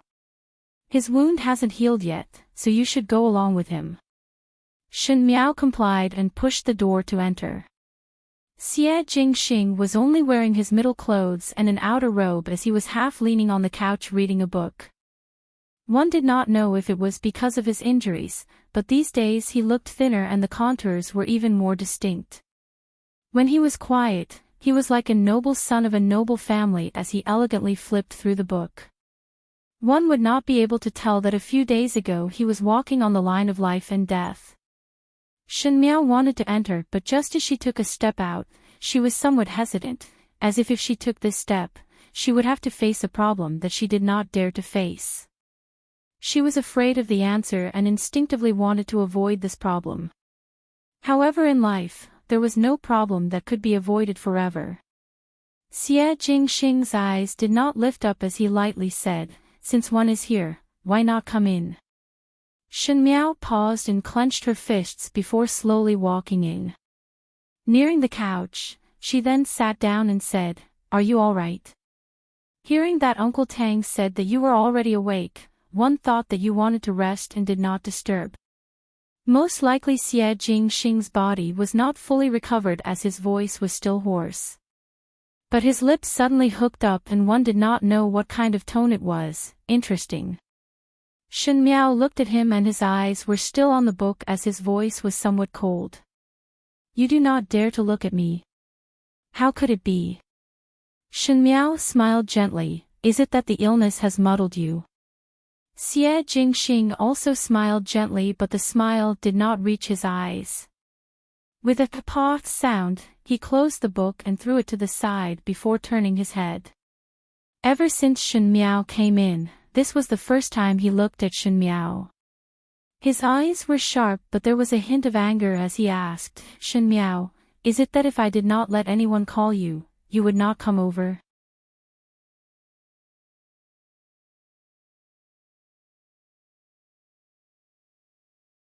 Chapter 956. Shen Miao, is it that if I do not let others call you, you will not come over? The atmosphere in the room was cold and his gaze was as sharp as a blade. Even though his face was pale, his aura was never weak. Shen Miao said, "You are thinking too much. Are you hiding something from me?" Xie Jingxing asked. Shen Miao shook her head, "No." How to say it? In all fairness, this lifetime was completely different from the previous lifetime and Xie Jingxing might not really have any involvement with Mei Furan. But to pull Fu Ming and Wan Yu into it, she was unable to look at this matter rationally. If she did not have any shred of feelings for Xie Jingxing, then perhaps it would be much simpler. The most frightening thing was that the feelings would be mixed with other things. Hate would not be hate, love would not be love, and at the end it would breed countless fears and one would not even have the courage to face the problem. Xie Jingxing looked at her deeply and Shen Miao was afraid that some of her secret thoughts would be seen, so she said, "Since your body is better, then you should rest more. The night is very long, take the medicine and sleep early." She stood up and turned to leave. "You are that impatient to leave?"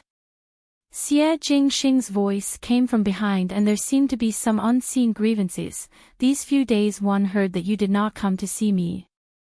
But the first time I opened my eyes, I thought that you must be frightened." His lips pulled up and his eyes drooped down. It is me who is thinking too much. Shen Miao did not say anything and pushed the door open to walk out. After walking a few steps, she suddenly stopped. Xie Jingxing would definitely discover her abnormality. He was such a sensitive person, and if he were to discover it, her secret would not be able to be explained. Zhang Xiqing's matter was after all related to her family, but she had never seen Li Mei and younger brother before, and they were Xie Jingxing's benefactors. It was because the entire Long Yi knew about it that nothing could happen to Li Mei and younger brother, and once she was suspected, it would even throw dirty water on the residence of Prince Rui. On one side was a possible disaster, and on the other side was to eradicate the enemies of the previous lifetime as soon as possible. It was torture for Shen Miao to let them live in this world. It was also related to Xie Jingxing. Shen Miao felt that after being in the Great Liang for so many days, she finally met her biggest calamity. Bo Jiao carried the empty medicine bowl over and was surprised when he saw Shen Miao. Why did Furen come out so quickly? Won't you accompany master for a while longer? No need. Shen Miao said, all of you take good care of him. She walked forward without turning her head back. 2 days later, Mo Qing came to Shen Miao with the news that he had inquired. He said, this pair of siblings are from Qinzhou. They are the children of a merchant family, but they were adopted. The merchant's wife had died early, and the master had passed away not long ago. Before he died, he told them that they weren't his biological parents. After burying his adoptive father, they came to Long Yi to look for their relatives. But there aren't any clues. Impossible.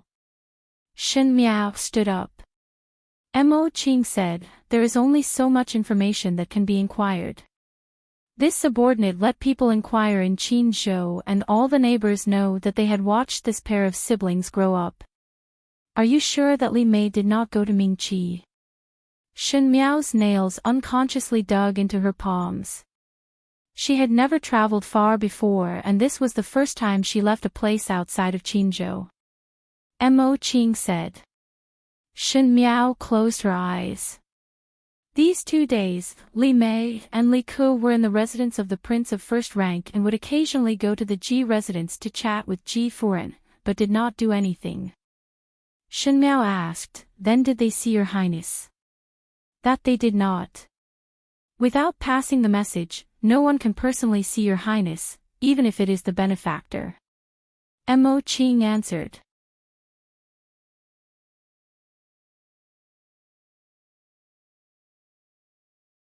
Chapter 957. I know. You can go down and continue to pay attention to this pair of siblings. If there is any movement, immediately inform me. Shen Miao said. Mo Qing complied and retreated. After Mo Qing left, Shen Miao sat back on the chair and her gaze gradually deepened. Since Mo Qing was inquiring, he would definitely not miss the slightest clue. In this kind of situation, he was able to find out such news. Either this lifetime was really different from the previous lifetime, from a Mingqi official's daughter to a Great Liang merchant's daughter. It was really strange. Either that or this pair of siblings were too good at concealing themselves. Their background was clean, and there were no traces of them at all. In this way, even if she told Madame Ji that these two people had ill intentions, no one would believe her. The Shang siblings grew up in Qinzhou and came to Longye for the first time to look for their relatives. Who would believe that they wanted to murder the prince's mansion? She got up and originally wanted to go and see Xie Jingxing, but when she thought that the Li siblings were still using the name of Xie Jingxing's benefactor, and that the Great Liang imperial family and the Li siblings might have a connection, she felt that it was difficult to face. In the end, he didn't take that step. Weiyang Palace. When Empress Xianda heard the palace maid in front of her finish speaking, she finally let out a breath. A relaxed smile also appeared on her face. She said, since he's awake, at least it's more daunting than dangerous. Come, take the 200-year-old ginsengs in Ben Gong's box to the prince's fu, let the prince nourish his body. She suddenly thought of something and said, does the emperor know about this matter? His Majesty already knows, the palace maid said with a smile. That's perfect. I'll talk to him about this. Empress Xianda was about to stand up. The palace maid hesitated and said, His Majesty is currently at Imperial concubine Jing's, probably celebrating. Empress Xianda's movements paused, and then she smiled warmly and said, if that's the case, then there's no need for me to go. An imperceptible trace of sadness flashed through her eyes. However, Your Highness, when this servant heard that His Highness had woken up, I heard some of the madams discussing that. Say what? They said that the Qin Wang Fei doesn't seem to like the siblings who saved His Highness the Prince's life and is making things difficult for them. Perhaps it's because she's jealous that the other party is more beautiful than her, or perhaps she doesn't want His Highness to be saved at all. At the end of her sentence, her voice gradually weakened, as if she also knew that her words were disgraceful. Nonsense! Empress Xianda shouted harshly, how can Qin Wang Fei not want His Highness Qin Wang to be saved? The palace maid was so frightened that she didn't dare to raise her head. Empress Xianda calmed down after this shout. She said coolly, you want to say that Qin Wang Fei is jealous? This consort feels that this pair of brother and sister aren't ordinary people to be able to stir up such a storm just by being a benefactor. Weiyang Palace was silent. No one spoke. Empress Xianda sat on the high seat. Her gaze changed, but she seemed extremely lonely. For more than 10 days, Shen Miao locked herself in her room and carefully thought about the best of both worlds. However, no matter how she thought, she could not be sure that there would not be any future troubles. The opportunity that Li Mei and younger brother appeared in this lifetime placed the two of them in a very sensitive position. It was almost a natural barrier that Shen Miao could not move at all. And in these 10 days, she had been deliberately avoiding Xie Jingxing. Because every time she faced Xie Jingxing, there would be countless suspicions in her mind. If the Li Mei and younger brother siblings were really related to Xie Jingxing in the previous life, Shen Miao really did not know how to face Xie Jingxing.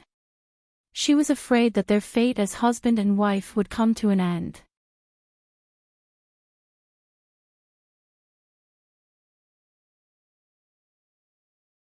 Chapter 958. Because with Wan Yu and Fu Ming between them, she could not act as if nothing had happened. This morning, when Shen Miao woke up, her expression was very ugly. Jing Zhe and Gu Yu could see that something was wrong with her. After asking a few times, Shen Miao only brushed it off perfunctorily, but her heart was bewildered. Last night, she had a dream the entire night. She dreamt that she was in the Ding capital's Kunning Palace. Wan Yu and Fu Ming were eating fruits and chatting in front of her. As they were talking, Wan Yu and Fu Ming's mouths started to bleed at the same time. She panicked and went to look for the imperial physician. When she looked up, she saw Mei Furen and Fu Xiu-yi walking over. Fu Xiu-yi ordered people to tie her up and threw Wan Yu and Fu Ming, whose life and death were uncertain, into the palace. Then a big fire burned the entire Kunning Palace. The raging fire licked the Kunning Palace and quickly engulfed Wan Yu and Fu Ming. She screamed at the top of her lungs but saw Mei Furen smiling lightly and said to her, "You have lost." Shen Miao suddenly woke up from her dream. Even though the summer sun was in the morning, it was almost as hot as midday, almost dazzling one's eyes. Shen Miao broke out in cold sweat and her entire body was drenched in sweat. However, Wan Yu's and Fu Ming's desperate expression filled her mind, making her feel restless. Just as she walked out of the courtyard, she saw Li Mei who was walking out. When Li Mei saw Shen Miao, she immediately stopped and bowed to her. Shen Miao's eyes darkened. Every time she met this female in front of her, she had to restrain her killing intent.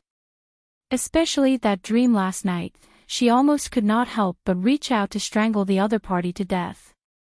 Her fingertips that were hidden in her sleeves pricked her palm and there was a slight pain, which made her somewhat awake. Shen Miao looked at Li Mei and said, "Li young lady, where are you going?"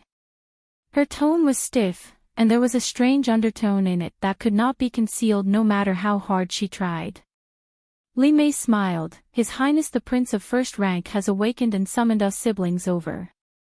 Second younger brother had already gone over and this commoner girl was also planning to rush over. She then looked at Shen Miao with some shame. After disturbing the residents for so many days, after seeing His Highness the Prince of First Rank, this commoner girl should leave.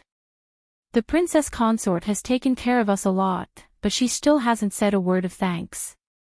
Shen Miao sneered in her heart. She had never let anyone take care of these two people, so it should be Ji Furen's idea. In addition, everyone in the residence saw that they saved Xie Jingxing's life, so they were more polite to the two of them. "Why are you talking about leaving?" Shen Miao said indifferently, "We have not properly repaid you." Li Mei shook her head. "We came to Longyi to look for our relatives. Since His Royal Highness has recovered, we should leave." Shen Miao's lips twitched and she did not even bother to respond with a smile. Shen Miao really could not believe Li Mei if it was to look for relatives. Who knew what they came to Longyi for? Li Mei looked at Shen Miao and suddenly said in a soft voice, "Princess consort, has this common girl offended the princess consort in some way?" The princess consort does not seem to like this common girl. When the words were said, Shen Miao's attitude towards Li Mei was somewhat obvious. Towards the benefactor who saved Xie Jingxing, other than seeing her once on the day of her return, Shen Miao did not see her again. Shen Miao's actions were appropriate and gentle, so it was definitely not because she had forgotten, but it was intentional. As for why it was like this, it made one puzzled. "I indeed do not like you." Shen Miao raised her chin. She could feign civility to her enemies, but she could not do this to Mei Furen. She wanted to directly express her hatred. If it was not for the residence of Prince Rui, if it was not because she was unable to explain it to Xie Jingxing. She chuckled, "Do you want to know why?"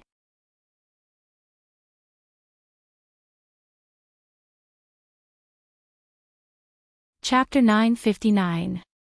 Li Mei looked at her in puzzlement. That pair of charming eyes were filled with puzzlement and seemed to contain some sincerity, totally different from the contempt in Shen Miao's memories. "Instinct," Shen Miao said coldly. Then without turning her head back, she brought Jingzhe and Guyu to walk past Li Mei. Li Mei stood there for a while, shook her head, and left. And Shen Miao, who was standing far away, looked at her back view with a cold expression. Jingzhe and Guyu did not dare to say a single word. They did not know why, but they always felt that when Shen Miao faced this unfamiliar Mei Furen, she seemed to become very scary. That kind of terror was something that they had never experienced before from Shen Miao. About to leave. Shen Miao whispered to herself before coldly saying, "Can you leave?" She turned around, "Call Mo Qing over." Mo Qing quickly came to Shen Miao's room and said, "Furen, this subordinate has a matter to report." Shen Miao said, "Put your matter aside first. I have more important matters." Mo Qing was puzzled. "Furen, please speak." "Kill Li Mei and Li Ko for me." Mo Qing was stunned. Shen Miao said, "I have thought about it again and again. Even though this matter is not appropriate and perhaps it would bring disaster to the residence of Prince Rui, but if these two people are left alive, it would be a bigger variable. I would rather be charged with other crimes than to let these two people live and become a bigger threat in the future. These two wolves haven't fully grown their claws yet. Once they're fully grown, it won't be easy to kill them. I don't want to think about this matter. I just want to ask you, can you think of a way to kill them?" Shen Miao asked in a low voice. Her voice echoed in the room, as if it came from the depths of hell, but with a deep determination. Wan Yu and Fu Ming's dream reminded her that she could not be indecisive. Since there was no way to have the best of both worlds, she would kill them first. Since this pair of siblings were only the children of a merchant, it would be much less troublesome to kill them. If they were to find someone to rely on in the future, it would be even more difficult. Moreover, Li Mei also said today that they would be leaving Prince Rui's residence soon. Where could they go after they left? Could they go to a place that could protect them? Shen Miao thought that one must pay attention to the timing of killing and could not drag it any longer. As long as Li Mei and Li Ku were alive, she would not be able to get over it and would suspect Xie Jingxing. In the choice between her previous life and this life, she chose to kill Li Mei and Li Ku now. As for what role the imperial family of the Liang had played in her previous life, she did not want to pursue it. This was the biggest concession she could make for Xie Jingxing, and also the only concession she could make. Mo Qing suddenly knelt down and said, "Forgive this subordinate for being unable to do it." Shen Miao stared at him. This subordinate wanted to talk to Madame about this matter. "I have just inquired about the news that the relative that Li Mei's siblings are looking for is the current Prime Minister Yi Mao Kai. Li Mei's siblings are Yi Furin's children." Mo Qing said, "The Yi family has already sent people over." Shen Miao staggered back and said, "What did you say?" "This subordinate has failed Madame's trust, please punish me." The room was silent for a long time and Mo Qing did not dare to look up. He did not know why, but he could almost imagine the disappointment in Shen Miao's eyes, and that kind of powerlessness made him not have the face to look at Shen Miao's expression, as if he was unable to bear this helplessness. One did not know how long had passed before Shen Miao's voice was heard from above. Her voice was desolate and tired as she said, "Do not blame you. They came prepared and I was not determined, thus I hesitated and missed the opportunity." The rebirth of the malicious Empress of military lineage.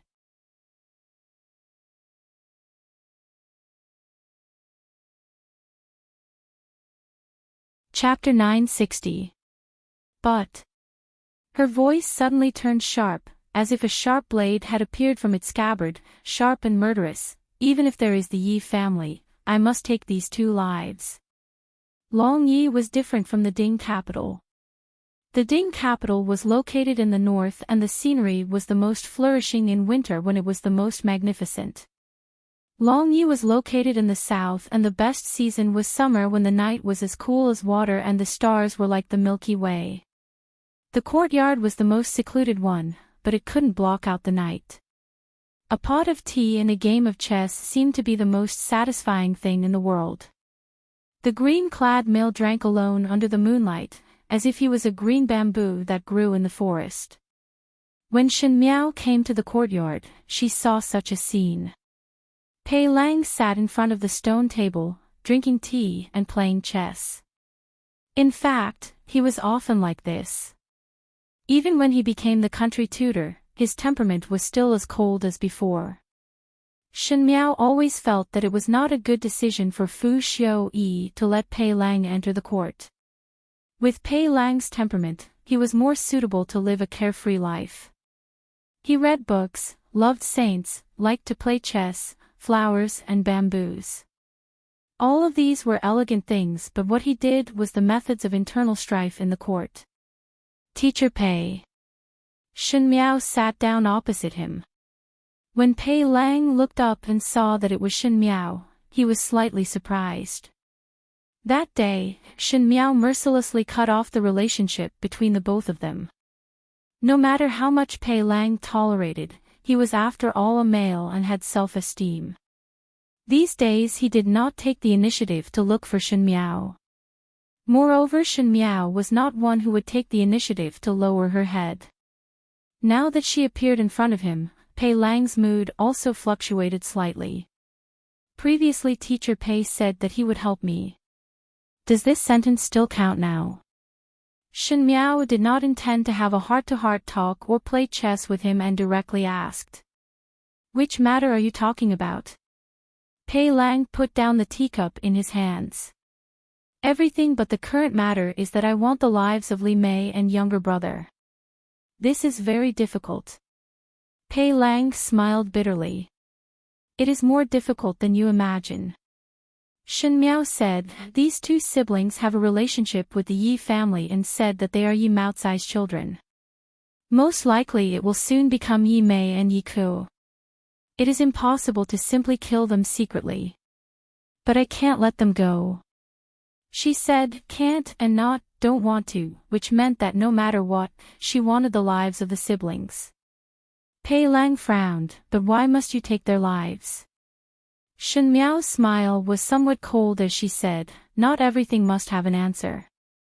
You ask me why, I still want to ask other questions. If I can't find the answer, how can I tell you? Pei Lang looked at the chess pieces on the table and smiled after a while. I understand. I won't continue to ask you the reason, but what do you want me to do? You are not good at killing people, but I know your ability. Shen Miao said, since it has become Yi Mei and Yi Ku, then the one to deal with is the Yi family. I want to deal with the Ya family. No one knows better than you how to topple a family in the imperial court. I want you to be my advisor. Pei Lang was startled for a moment before shaking his head. I do not understand your meaning. Even though I am by Prince Ding's side, it is only to give advice on political matters and do not have the experience of overthrowing the enemy. How can you say such words? Shen Miao smiled slightly, but her heart was thinking that she naturally knew. Pei Lang looked like a gentle and refined person, but his methods were completely different and ruthless. When Fu Xiaoyi just ascended the throne, Prince Zhou's men were eyeing him covetously and tried to make a comeback, but at the end they were all defeated by Pei Lang's hands.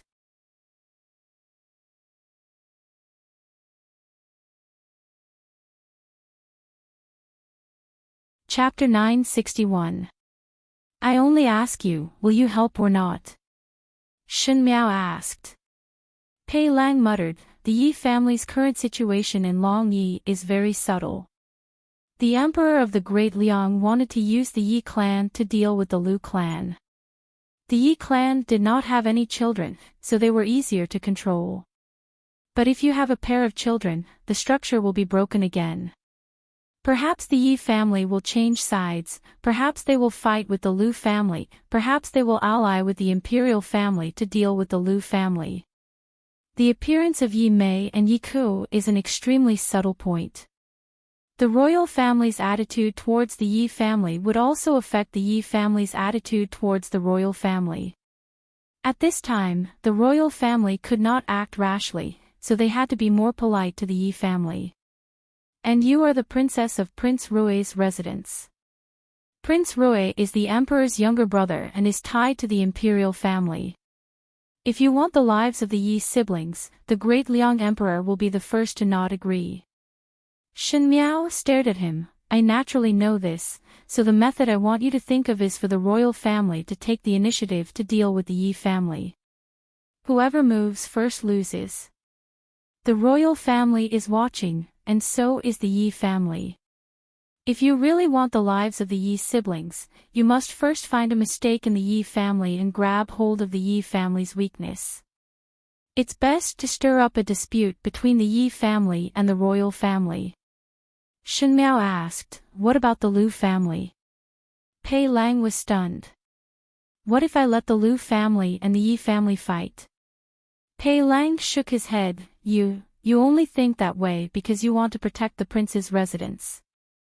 But I must warn you that it is impossible to have the best of both worlds. The Lu family is not a fool. At this time, they will not take the initiative to fight with the Yi family. Shen Miao said, I understand. You really do not hesitate to offend the imperial family to deal with the Yi family. Pei Lang frowned. If you really oppose the imperial family, then between you and Prince Rui. Pei Lang did not continue speaking as there would inevitably be animosity. Even though he found it strange that Shen Miao's attitude towards Yi Mei and her brother was so unyielding that she would not hesitate to perish together with them. What did the Yi Mei siblings do? I do not have a second path to take. Shen Miao's eyes drooped down. Perhaps I do not have fate with the imperial family. In the past and present lifetime, she was unable to escape the sacrifice of the imperial power. But so what? How do you plan to sow discord? Pei Lang asked. This is the matter that I want to discuss with you. Shen Miao said. The Great Liang and Ming Qi were two entirely different battlefields, thus one was not familiar with the various forces in Long Yi and now knew even less. She was unable to face Xie Jingxing calmly but was not willing to let her enemy live well under her eyelids. After thinking about it, even if she had to perish indiscriminately, she would take revenge for Wan Yu and Fu Ming. And Pei Lang was her only ally. Pei Lang was good at scheming and plotting. He was the best at analyzing the situation of the imperial court. Slandering without leaving a trace, easily sowing discord, this imperial preceptor was truly an expert. She wanted to join hands with Pei Lang to reap the lives of these two people. Even if Yi Jia's brother and sister have a huge backer, she will also bring down the backer. This discussion lasted deep into the night. When Shen Miao felt that it was time to return to her courtyard, it was already very late. Only Jing Zhe and Gu Yu accompanied her. She returned to her own courtyard and pushed open the door to enter the room. Just as she was about to take off her outer clothes, her movement suddenly paused and she turned her head over. Xie Jingxing was hugging his chest as he sat in front of her desk, flipping through a book in boredom. Why did you come over? Shen Miao asked. You can get down from the bed. Today Xie Jingxing was going to see Li Mei and her brother, but Shen Miao did not want to think about it and even more did not want to see it. She was afraid that once she saw this scene, she would involuntarily suspect some terrifying possibilities. What the eyes do not see, the heart does not grieve, but she did not expect that Xie Jingxing would actually come knocking on her door. Xie Jingxing smiled lazily and did not answer her question. It is so late. Why did you only come back now?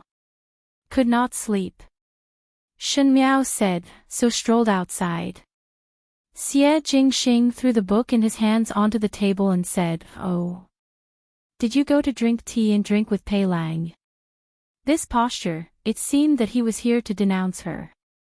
Shen Miao's mind was filled with Yi Mei's matter as she asked with a frown, What do you want to say? Half a month. Xie Jingxing said. Shen Miao stared at him.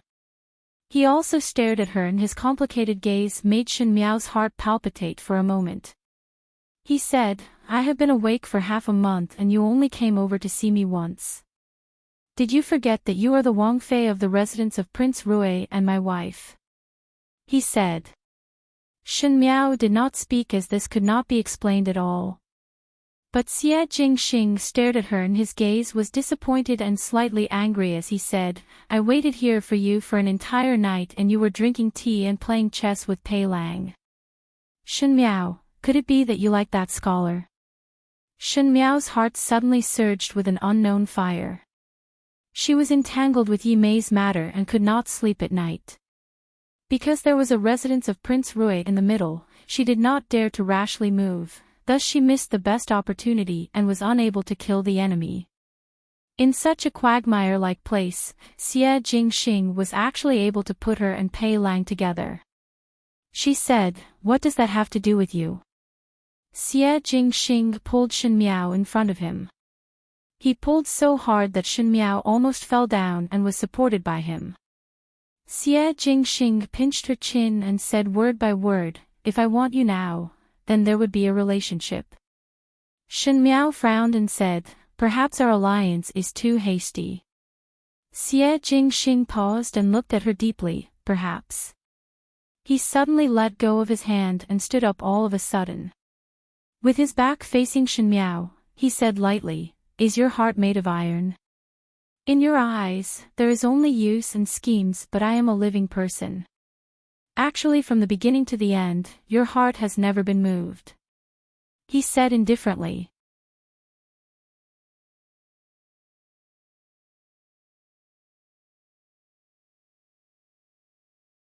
Chapter 962. Xie Jingxing left. Shen Miao was sitting alone in front of the table when Jingzhe walked in and looked outside. Just now she was in the outer room and these two people's voices were not deliberately lowered, so she could hear every single word that was said. Now seeing that Shen Miao's expression was not good, even though her heart was perturbed, she could not help but speak. "Furen, you are too distant with His Highness." Shen Miao did not speak and Jingzhe continued. "Originally before Furen married into the residence of Prince Qin Wang, you treated His Highness better than now. These days it seems that you are deliberately hiding from His Highness.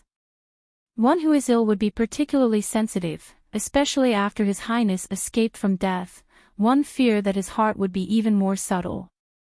Furen is not concerned at this time, His Highness would inevitably feel uncomfortable. After Furen persuade him with some kind words, it should be all right. Furen must not be too sad." Shen Miao said, "I know. You can leave." Jingzhe then withdrew. After Jingzhe left, Shen Miao then pressed her forehead. She was struggling to face Xie Jingxing, but in all fairness, Xie Jingxing was also innocent in this. That sentence, actually from the beginning till the end, "Your heart has never been moved right," made her shudder. Shen Miao could not remember when she was moved by Xie Jingxing. Perhaps it was when he saved her life at the Wanli Lake, or perhaps it was when he took off his mask in front of Princess Rong Xan in the princess residence, or perhaps it was on the day of their marriage when he stretched out his hand on the tall horse, or perhaps it was even earlier. Even earlier, when she set fire to the ancestral hall, the first time she met Xie Jingxing, and the confrontation with Xie Jingxing. The feeling of being moved was too far away. In her previous life, she was only moved by Fu Xiu-yi and the price was heavy. With the previous example, she did not dare to be easily moved, and even if she had to give out her feelings, she would be stingy, careful, and care about the gains and losses before giving out. However, Xie Jingxing was different. One did not know if it was because he was so arrogant or reckless, but he squandered his feelings. In this marriage, the two of them did not contribute equally. But Shen Miao had also given her everything that she could give. Until now, because she was tempted, she could not deal with Mei Furen without scruples. Admiration and suspicions were intertwined and she was unable to face Xie Jingxing. As for Xie Jingxing, he was probably completely disappointed in her in his heart. She was sitting in front of the table. The herb that she had obtained from Taoist priest Qi Yan with great difficulty was casually thrown aside in a box. Because no one had taken care of it these days, a thin layer of dust had fallen on it, and no one paid attention to it anymore. For the next few days, Shen Miao's days were somewhat strange. One did not know what happened between Luo Tan and Gao Yang. Most likely Luo Tan was bothered that Gao Yang had lied to her. When Gao Yang saw that Xie Jingxing's poison was almost cleared, he left the old imperial physician in the prince's residence and pulled Luo Tan to an unknown place. Ji Furen and Ji Yushu also returned to the Ji residence. As long as Xie Jingxing was fine, there was no meaning for them to stay in the residence of the prince of first rank. For some reason, Pei Lang seemed to have caught a cold, so he rested in the room and did not go out. Thus Shen Miao was suddenly left alone by her side. The servants in the residence of the prince of first rank could see that Xie Jingxing and Shen Miao were in a cold war, so they were very careful with their work. In a moment, everyone in the residence of the prince of first rank felt insecure and the atmosphere was even heavier than when Xie Jingxing was unconscious. It was at this time that people from the Yi family came. People from the Yi family came to recognize Yi Mei and Yi Ku. The Yi family seemed to know that Shen Miao did not like Yi Mei and Yi Ku, so they did not mention this matter to Shen Miao. Today, he was just here to inform them, "You're tuning into the LoveLore Library YouTube channel. We're so grateful for your support and don't forget to subscribe to join us on this incredible journey through captivating stories. Your generosity through donations truly makes a world of difference, as it's the primary source of revenue that allows me to expand and enhance this channel for you. Thank you from the bottom of my heart for being a part of this adventure.